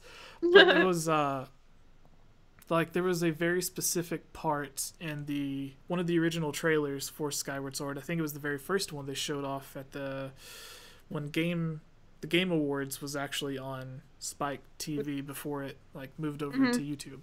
But there's a part in the trailer where in the lava you see like a snake-like creature, like a tail like going up and coming out of the lava and then going back in. Sort of like you seeing like the tail of a snake like coming out of like the lake or something, going back in the river. And my mind immediately went to, oh, this is Volvagia, or like Volvagaya from the fire dragon from Ocarina of Time, because Skyward Sword was promoted as the prequel to everything. And in Ocarina of Time you learn about hundreds of years ago, or like a really long time ago, there was this dragon that terrorized everyone, and one of the hero Gorons like rose up and defeated it, and then Ganondorf brings it back to life in Ocarina of Time. So I was like, oh, we're going to witness that dragon, or like maybe we're going to be one of the people to help kill that dragon. So you get to that dungeon, and it turns out there is a dragon there, but it's Eldon. Like, yes, I think that's his name, the fire dragon who like teaches you part of the song, or the different names we have in the songs. Yeah, so there is the fire dragon there, and there are people that theorize that they are related or whatever. But the issue comes with this boss fight that I had built up in my head ended up just being another Girahim fight.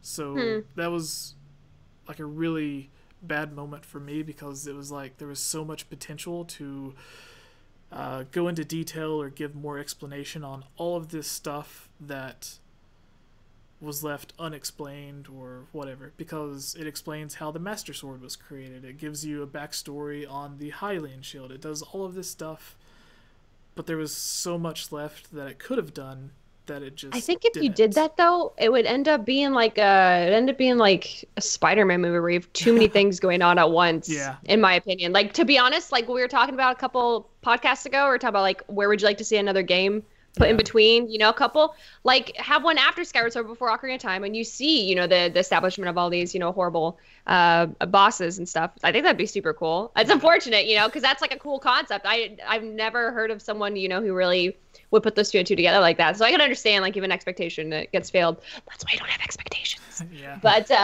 and then no, that's cool. My other worst thing was just, as amazing as Breath of the Wild was, like every website gave it a 9 or a 10. Probably close to one of the best games that we'll see from Zelda or Nintendo, depending on how you view the game. But as great as it wasn't perfect. And to me, what would have made it perfect was if there were like take away half of the shrines that we got and give us like 4 or 5 traditional themed dungeons. Like there seemed to be such a lack of variety in it. Like instead of giving us like the Iron Knuckle or a lot of these other enemies, it's like here's a fire Lizalfos, or here's a water Lizalfos, here's an electric Lizalfos, here's a electric Bokoblin or whatever. What in the world? Yeah. How would they have established, though, if you were going to do something like that? How would they have established that, Hyrule was this prospering land and technology was so great, and they had, all these this composed civilization, and then you have only a series of 100 years. How would they establish, all these temples or all these, like locations that wouldn't have been controlled? Like how would you have been able to explain that they didn't have a grips of like having a government over them technically? Yeah. Like what would be the reason as to there's these temples that weren't manned, like all of a sudden this happened? How did where did these Iron Knuckles exist during the time of Hyrule being of peace?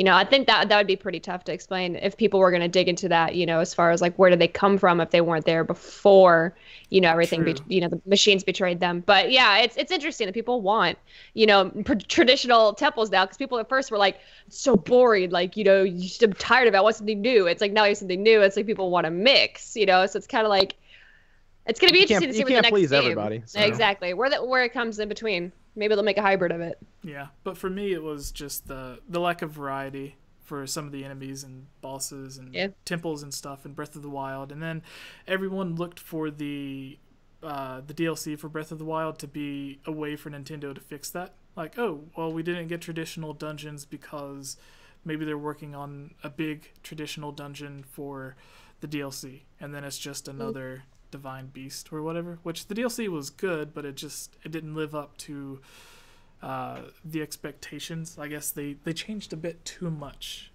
in the Breath of the Wild for me. But I guess that brings us to the very end of this. So I want to say thank you, Spawnwave, and thank you, Miss Click. If you can still stay for a short time, we'll do a Q&A, Miss Click. And sure.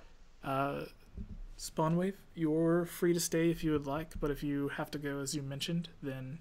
I have to do filming. All right. So for everybody watching, since you won't be here for the very end of the podcast, if people enjoyed seeing you on the Hylian Gamescast, where can they find more from you? You could find me at Spawnwave on YouTube every weekday morning, 8 a.m. Eastern Time, or occasionally other times too, but usually 8 a.m. Eastern Time weekdays. And then, of course, we take stuff apart and everything as well. So come on by and see us. Awesome. All right.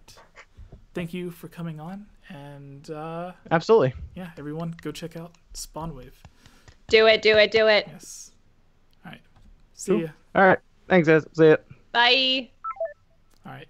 So I just seen something interesting, but I don't think we would have time to do it. Uh-oh. So, like, what time is it? We have about 20 minutes to do the Q&A before you have to go. We got this. Back and forth. Yeah. So, like, I seen Holly Wolf just popped in. It would be really cool if she could join. Holly! So, yes. If you can hear us, Holly, can you join? Is your face put together? Because people are like, yo, can you join right now? I'll be like, yo, I'm not wearing pants. Let's see here. Let me just message her really quick. So how have you been? We can use this time to just talk about you and your YouTube and Twitch. Holly, oh my god, I had no makeup on. Literally, that's usually me most of the time. Oh, that's great. All right. So she said no? No. It seems like it. I think that's the female answer for thanks, but no thanks. Right. I'm wearing pants, Cassidy. I'm wearing pants, okay? Yeah. See, the thing is... Don't yell at me, Mom. It helps out a lot for the podcast, for editing and stuff, when there are 3 people in the video instead of just 2. So yeah, I gotcha. It kind of balances out. Yeah, because if you see the live stream right now... It's just me! Yeah, like, it has me in the corner and then you at the top, but whenever there's 3 people... I am editing video. Okay, so she's done. But whenever there's 3 people, like it easily goes to where you can have different people in different corners. But we can just continue like this. Right. It'll just be a close-up of our beautiful faces. So, Miss Click, do you have... Who... Okay, so one of my friends on Skype apparently has their stuff hacked to where like they keep sending me spam. Oh no! I would just unfriend them for now. I had that happen actually multiple times. Cause guys, Skype is gonna not exist pretty soon. Just go to Discord. Discord. All right, so let's see. Are you ready to start the Q&A, Miss Click? I'm ready. All right. And as always, I will do another brief intro for this. And Okie dokie. we can try to get through really quickly on the Q&A. All right. So, you good? All right. What's up, everybody? I am Jesse, or Game Over Jesse, as some of you all may know me, and we are here with... I keep wanting to say Daniel. Like I'll answer to Daniel. Yes. All right. What's up, everybody? I am Jesse, or Game Over Jesse, as some of you all may know me, and here with me for the Zelda Mailbag is the awesome and amazing Miss Clickety.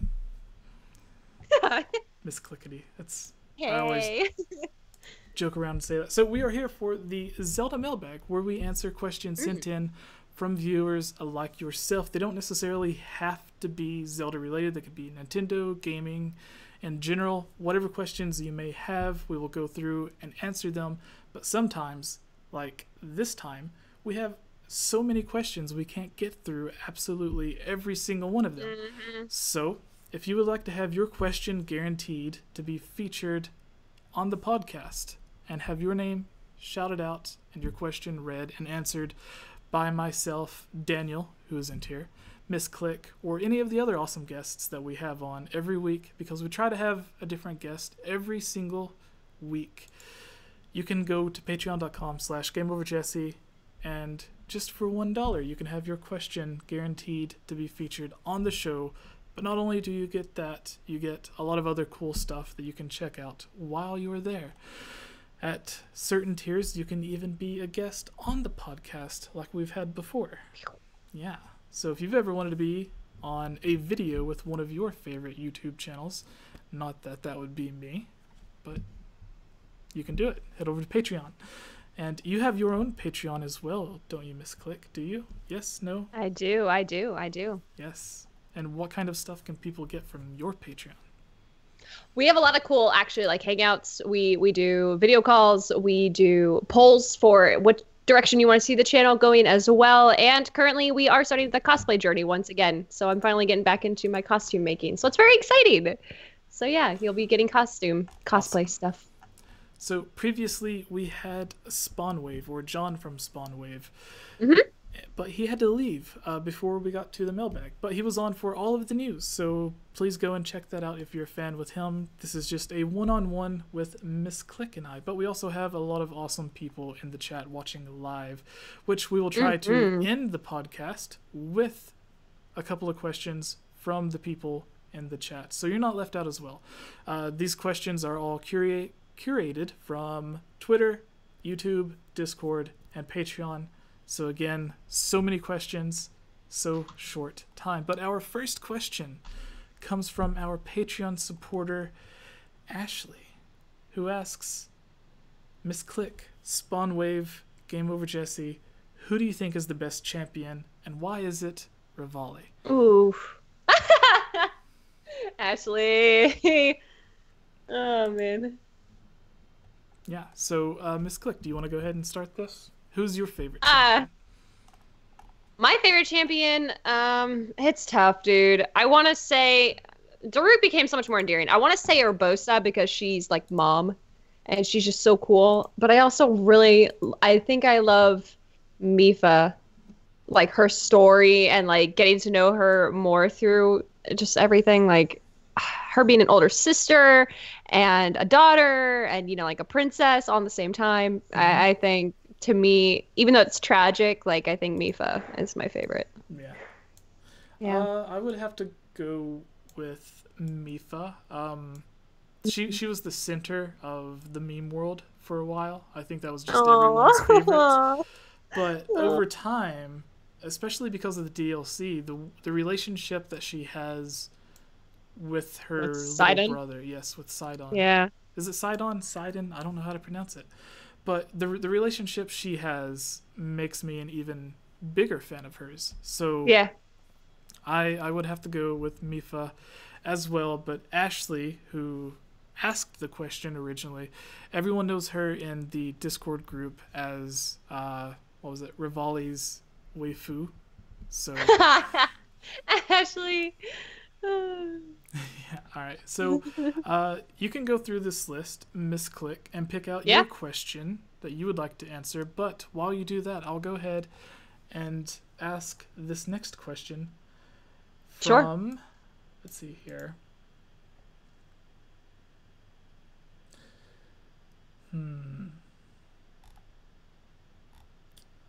Should have actually looked through this before. So Patreon questions always come first, and then we just go through the rest to pick some. Yeah. All right. So Thomas Armstrong from Twitter, at Tom Skydive, asks, Breath of the Wild Link in Smash. What do you expect for a weapon set? What will we have runes and champion abilities? I can imagine Rivali and Urbosa coming to my aid, especially if it has no hookshot for ledge grabs. Zero mentions of Metroid, Yoshi, or Labo in the Direct. Are they waiting for E3? So, I think we'll see more of Metroid and everything at E3. But Spawnwave was saying earlier he doesn't expect it to actually come out this year. So, right. Yeah. Same. But what are your hopes for Breath of the Wild Link in Smash? Do you think he'll get any of the champion abilities? Like, instead of going into just a bubble whenever he guards, do you think it'll be like Daruk's protection that keeps getting weaker? I think that'd be really cool. Yeah, if they're, really wanting to make this one, if we're thinking about this might go out with a bang and being one of the last installments, I would say, like doing something specific like that would be really cool. I mean, granted, how much attention would they pay to other characters? If they're putting that much attention to Link, how many for the other characters would they? And then also, I'd love to see appearance of runes. Like the runes in general would be so cool. Or you think of like an up B attack for Link, instead of him spinning his sword, have him use Rivali scale, or have like a charged shot, for Link, have, Urbosa's Fury, have a small radius on that. Like that would be so cool. Yeah.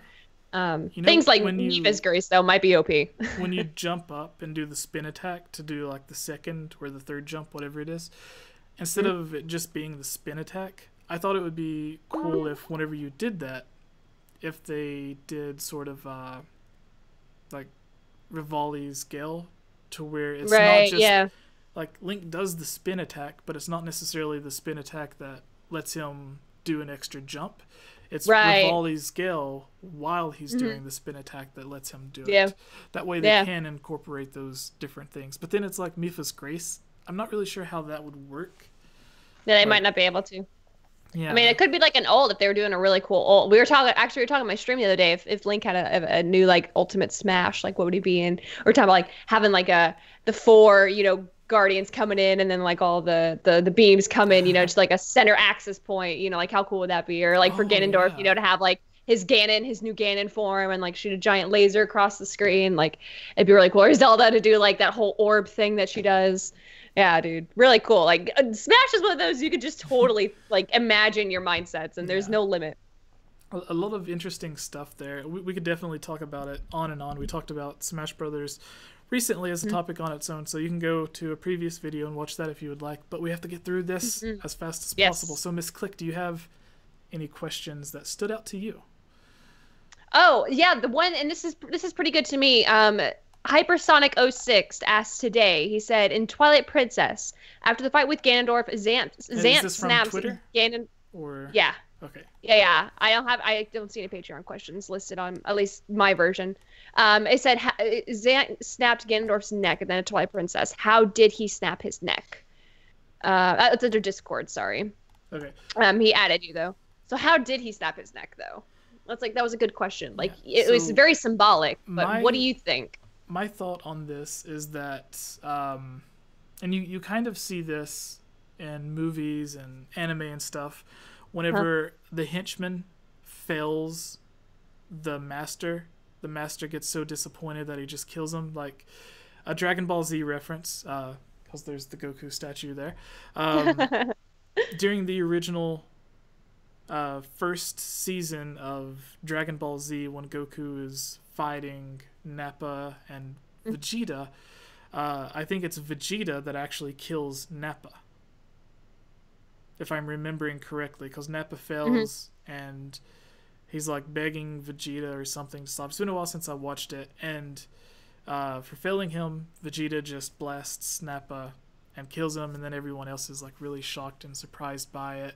Yep. And then you see like Frieza killing some of his own henchmen as well. So like there's different things going on where it's like you fail the person who you're supposed to be helping out, and because they're evil, you're evil, they just kill you instead of doing whatever. And I think it was just a situation like that. Like Ganondorf gave Zant the power that he had to take over the Twilight Realm and then start taking over Hyrule. That way it could possibly bring back Ganondorf from the Twilight Realm or wherever he was sealed. And whenever Ganondorf was released, he's seen that Zant failed, and it's like, I gave you all this power, you failed me, so to make sure that you don't fail me again, I'm just going to kill you. So that was just my thing. Like, him snapping his neck was Ganondorf just being like, at the very last moment that he could, just killing Zant. But that's just my thoughts. I'm sure there's tons of theories about this. It could have just been Zant being the weird person that Zant is, because Zant's weird. He both weirdos. Yeah, for real. But yeah, what's your headcanon for this? Well, it was just weird because you think back, to that moment of, God, I've played the end of Twilight Princess like too much. I have everything memorized about it. But as far as like, when he's standing there with the sword in him and he's standing there, like dying or whatever, and you hear like a very eerie, vocal music, and then you look over and you see Zant. It's almost like, in a way, because you feel like Zant, in a way, was betrayed by Ganondorf, in a sense. I think almost they give you the perspective. Oh, thank you. They give you the perspective that Zant, like he was given the power to kill Ganondorf.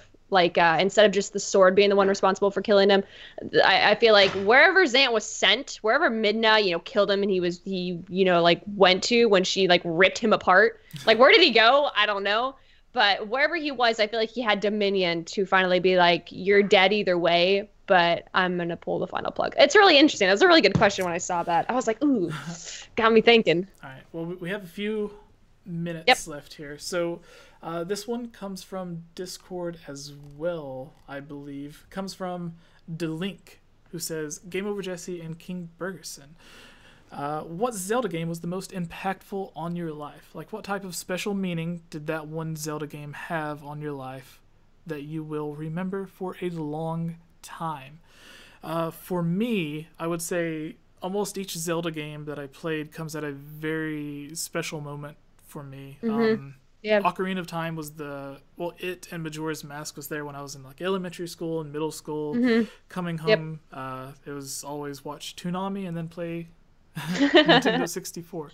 So they were there with me for that. Wind Waker, my first real breakup when I was in like 8th grade, over the summer. Wind Waker helped me get through that, because instead of having to think about, oh, this girl cheated on me because I was in 8th grade and she was in 8th grade, and that's what, young love, I guess, even though it wasn't really. Oh, my heart. But anyways, Wind Waker was my way to escape from that and kind of get my mind off of it.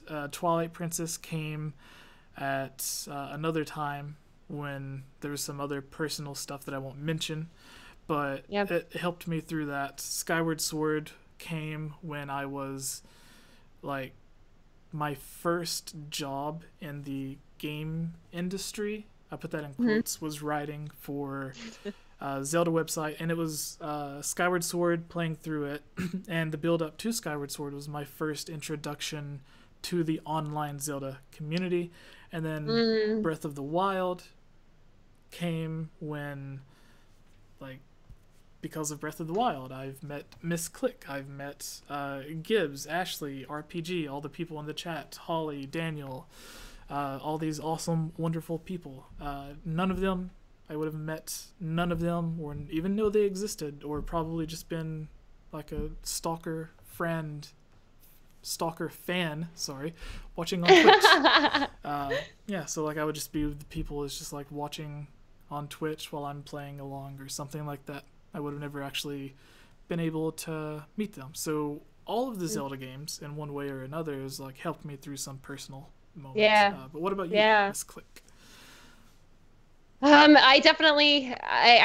glad that you brought up, like you can recall parts of your life where each game, touched your life. For me, it definitely is like, I remember the first time I got my hands on each game, where was I in life and how have I changed since then? And I feel like even Zelda is going to continue to impact my life for as long as it comes out, thinking back, where was I last time and how have I changed since then?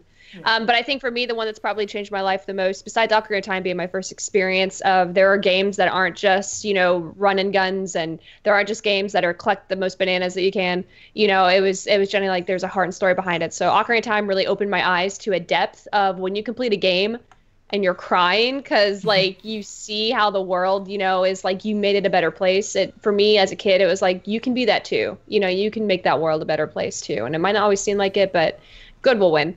But probably Skyward Sword is probably the most impactful in my life in the sense that I think not only was the most expressive Link, I believe, that we've seen the entire series, it's the most like genuine storyline of, love can transcend any type of relationship, like genuinely do the best you can to help other people. But then, like when you truly love someone, it's, sacrificing your own interests or sacrificing what you thought you'd be doing in your life, to help, save someone or to help show someone that you love, and that's through actions and selfless, acts. And Link constantly being too late, to be there for Zelda, and you see it in his eyes. And, when Zelda, goes to sleep and Link's crying, like I cried, and I always narrate those, and I could not narrate those like 2-3 sentences that she says right before she gets christened. And it was like so hard. And then with Fi, like right at the end, of her just being like, I think I've, discovered what you humans call happiness.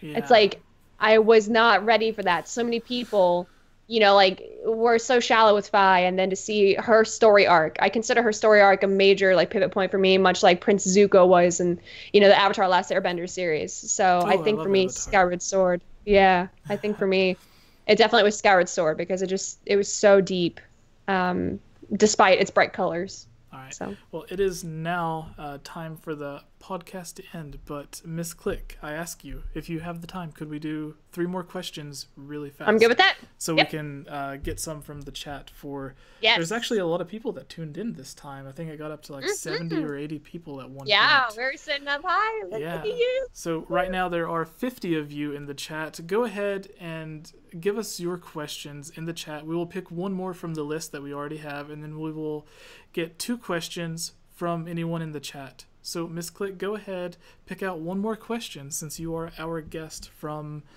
either the YouTube, Discord, and everyone who is watching. Get your questions ready, post them. After we're done with this question, we will go through and pick out questions from the live chat.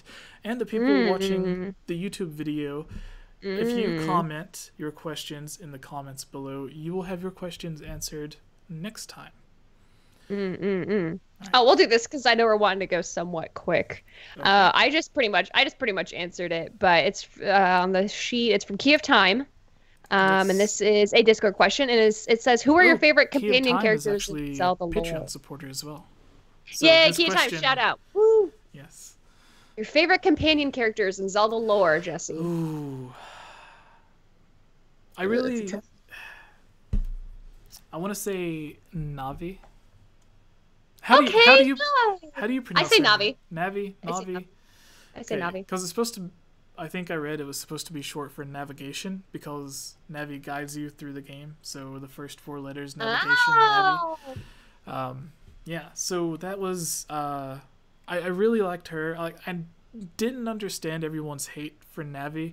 It wasn't until... It's a bandwagon. It wasn't until I was introduced to the Zelda community that I thought Navi was annoying or that the water temple was hard. because hard. Yep. for me, it was like I had difficulty with different parts of each of the temples. Honestly, the one that drove me crazy the most was Jabu Jabu's belly as a kid.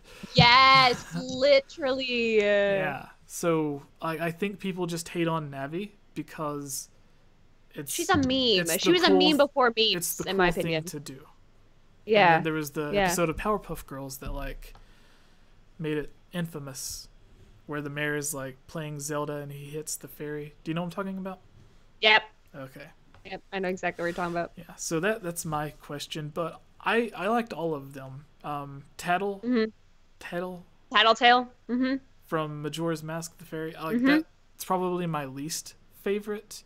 But Midna, Fi, King of Red Lions, they were all really great. Right. Yeah. So what they did really good at fleshing out those characters too. Yeah. So yeah. No, I think the King of Red Lions and Fi for me. Quick fact: Al-Numa said Al-Numa's kid, baby, whatever, was born while they were working on Wind Waker, and in an interview, he said that a lot of the dialogue from the King of Red Lions, or the boat, talking to Link, is messages that he put in there that could not only go from the King of Red Lions talking to Link, but it could also be read as like a father talking to his daughter or his son. Stop! So those are like, are you serious? Those are personal. Some of the dialogue is personal messages that he wrote for his baby. Because he was. Why do I love him so much? That is so amazing. Yeah, Al-Numa was he was a new father at the time of Wind Waker, so he put those in there as messages for his newborn. Oh my gosh, I'm gonna not cry. Yellow Kazoo in the chat says, "Oh my god, that's adorable." It is Kazoo. It is. Yes. She's so from your fan base as well too. Yeah. So have you common friends? Now, who did you say was your favorite before we move on to the last two questions? I was definitely gonna say King of Red Lions and Fi.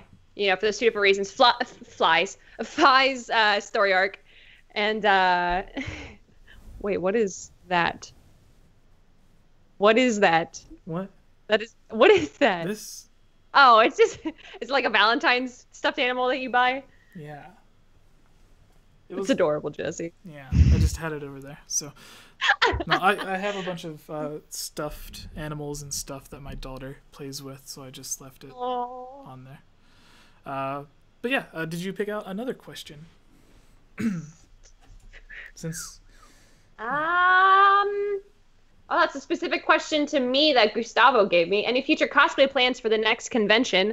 Yes, I'm actually probably moving this year, so my conventions are getting delayed, but my next ones are going to be Goddess Dress Zelda from Breath of the Wild and Yang Xiaolong from Ruby. So I'm very excited because Yang is my spirit animal. All right, take us out on our final question, Miss Click. From the page? Either. God. If you can find a good question from in one the from chat. Or let's see. Favorite moment in gaming in general from the Game Informer. Favorite moment from gaming. That's just Cliff. He I think he's also a big fan of yourself. Well, I'm trying to think. Favorite moment from gaming in general. All right. While you're thinking, yeah, go ahead. This kind of goes with what I was saying earlier about Zelda. And this kind of also ties into the topic that we had, like our favorite Zelda moments. But if it's just gaming in general, I would pick A Link to the Past was not just my first Zelda game, but my first video game. And I was introduced to it, and I played it because I think I was like 2 or 3 at the time. My older brother, who's like 3 years older than me, was... he was just starting school. So while my parents, my mom and dad, one of them would get up and get him ready for school, and the other would get up with me and keep me occupied while the other was like getting on the bus or like being driven to school or whatever. And how they would keep me occupied was either by watching cartoons or TV and sometimes playing games. At the time, the Super Nintendo was like the newest console, so we played A Link to the Past. And some of the first memories that I have as a little kid is playing A Link to the Past with my mom or my dad. Oh. So, yeah, not only is it my first Zelda memory, not only is it my first gaming memory, but it's some of my first memories in general. So that is, that's my favorite gaming memory. And I think that's why I like the Zelda series so much now, because that's like when I was a kid, I remember that was like how like I was bonding with my parents or whatever. So yeah, neither play video games now though, so that sucks. Aw. Yeah, Get him to play Breath of the Wild. Have him be on the stream. Totally stream your mom or dad playing Breath of the Wild, please. that would be interesting. That'd be so cool. All right, take us out, Miss Click. Favorite moment from gaming. Holly actually mentioned the Breath of the Wild trailer, which is probably like the one of the most pivotal points in my life is the fact of IRL. It tends to seem like not as many people love Zelda, or at least, play Zelda and are as invested to it as you. So I always felt like I was alone a little bit in my love for Zelda. And then when I started streaming, we talk about it, but we never really played Zelda. We're very into, PUBG and Overwatch and stuff like that. And then once the Zelda trailer, we found out it was dropped, and I finally got to record myself and upload it. I thought it was just going to be my stream, my community that saw it and my sisters, because I uploaded it really for my sisters. And then to find out there's so many other people who loved Zelda, and just like the internet just instantly brought the Zelda world, so really it sounds cheesy into my heart. For your sisters. Yes, because at that point, I was newly married, and I wasn't living with them anymore, and like we were all so close in age, we're 14 months apart, so it was pretty much like it was a cultural change, for them, and when they said there's a new Zelda trailer, we want to see, we want to see your reaction, because like that was so special to us growing up, and so like I uploaded it for them. And, when I finally sent them the link after it was done processing, they're like, there's already been a couple hundred people that have seen this. And it's only been 5 minutes or whatever, and then it just went off from there. So it was crazy, and it touched my heart. And then, probably besides that, I think my next coolest thing is when someone already knows me before I know them. Like, oh, you're Miss Click. I had that actually IRL the other day, and it was, thank God I wasn't anywhere near my actual home. Someone actually recognized me. Awesome. I think I was wearing one of my shirts too. Yeah, it was awesome. Like I was like oh my gosh, yeah. Kind of iffy. Sometimes, yeah, definitely. But it was like. Did that just happen? Because it's really cool. But we got talking about games and everything, and all these conventions coming up. So it was just really cool, to like see how things like that, develop, and how the world, for as big as it is, it's also, someone to some degree of some mathematical equation. Like to every fourth degree, someone. And I think I'm starting to realize that now. It's pretty amazing. It's really great for me, because earlier I mentioned that Breath of the Wild. The way that all the different Zelda games impacted my life, Breath of the Wild, it's the reason that I know you and like Ashley Gibbs, the Game Informer, Gus in the chat, is the reason that I know all these different people. And there's been a few times that I've been out in public, like standing in line at the grocery store or like at GameStop. Like I was at GameStop buying a game not too long ago, and the person's like typing in the email address to bring up your account, and they're like, "Oh, you're Game Over Jesse," and I was like, maybe. Oh. Like, is it good? Is that bad? Are you gonna give me a well, discount? Your driver's license. My driver's license doesn't say it. I guess I'm not. Yeah. And then like I was standing in line at a grocery store, and the girl in front of me had a tattoo of a fairy behind her ear, and in my head I was like, I can either ask her if that's Navi, and she'll be like, "Oh, you're a Zelda fan too," or she'll be like, "Who the hell's Navi?" So, like, I started talking about Zelda to her, and then she mentioned something like she wished that she could play Zelda all the time, but she has a job or whatever. And then I mentioned playing Zelda is my job, and then she was like, "No, are you?" And then so like there are those moments to where it's like there's people that you meet that know who you are, but then there's also people that you meet that you otherwise wouldn't have met. So it kind of goes both ways, and it's really cool to see that you've gotten noticed, because you have a lot of cool fans. I have a lot of cool fans, and it's just like Ashley in the chat now, one of the coolest things that she said to me was while she's at work, she'll listen to the podcast, so her day at work goes by a lot faster. And then like there's other people that it mentions like while they're driving to work or like doing something, they'll listen to the podcast because that's what I do. Right. So when other people like come to me and they're like, hey, I listen to your podcast when I do this or to help pass the time or to get me through my day, and I'm like, I don't know, it's a really cool feeling to know that other people consume or watch your content the same way that you watch other people. So in the same way that you're a fan of someone, there's other people that are fans of you. So with that, that'll be the last question before we go out. Miss Click, how is it knowing that there are so many people that are fans of yours? Like Gus in the chat, I believe maybe a Patreon supporter of both of us. And then Kazoo in the chat is also a big fan. Holly, a fan of both of us. Gibbs, a fan of both of us. All these people, fans of both of us. But what is it like for you to be like, these people don't just like want to talk to you because you're cool, they actually enjoy and watch the stuff that you make because the stuff that you make is actually entertaining to them. So that might not have been the best way to word it, but essentially it's like, they don't just watch your stuff because they feel obligated because they're a friend. They watch your stuff because they actually enjoy it. So they're like a fan, and then they later on become a friend.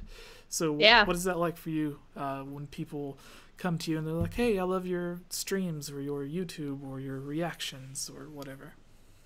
I think it's to me, it's pretty humbling. When I went to this big YouTube podcast convention over in Orlando, like I mentioned a couple weeks ago, it was cool because you had channels who were really big, and they were all focused, on podcasting. So it's pretty much the recording and then uploading later. But they were talking about, I want to start live streaming, or I want to start doing a live podcast. I want to start being able to do this in real time and then upload it later. Essentially what you're doing right now.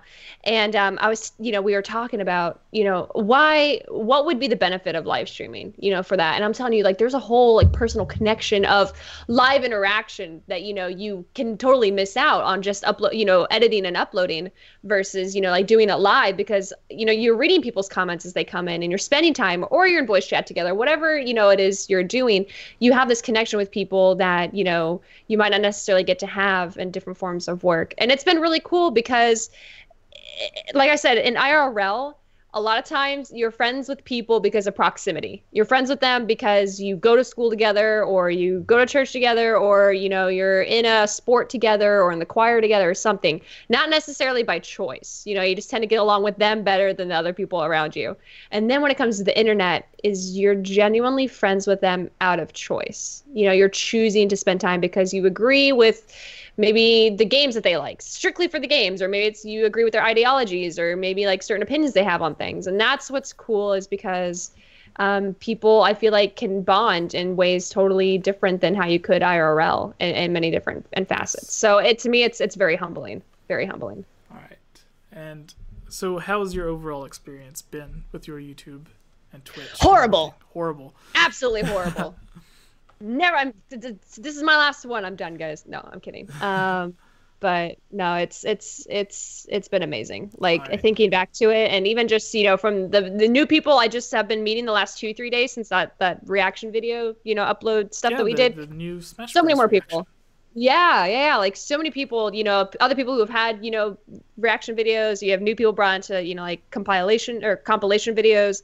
People in the comments. It's just like, you're constantly making new people. Someone mentioned that night, like within a few hours of your reaction going up, it had like so many thousands of views or something like that.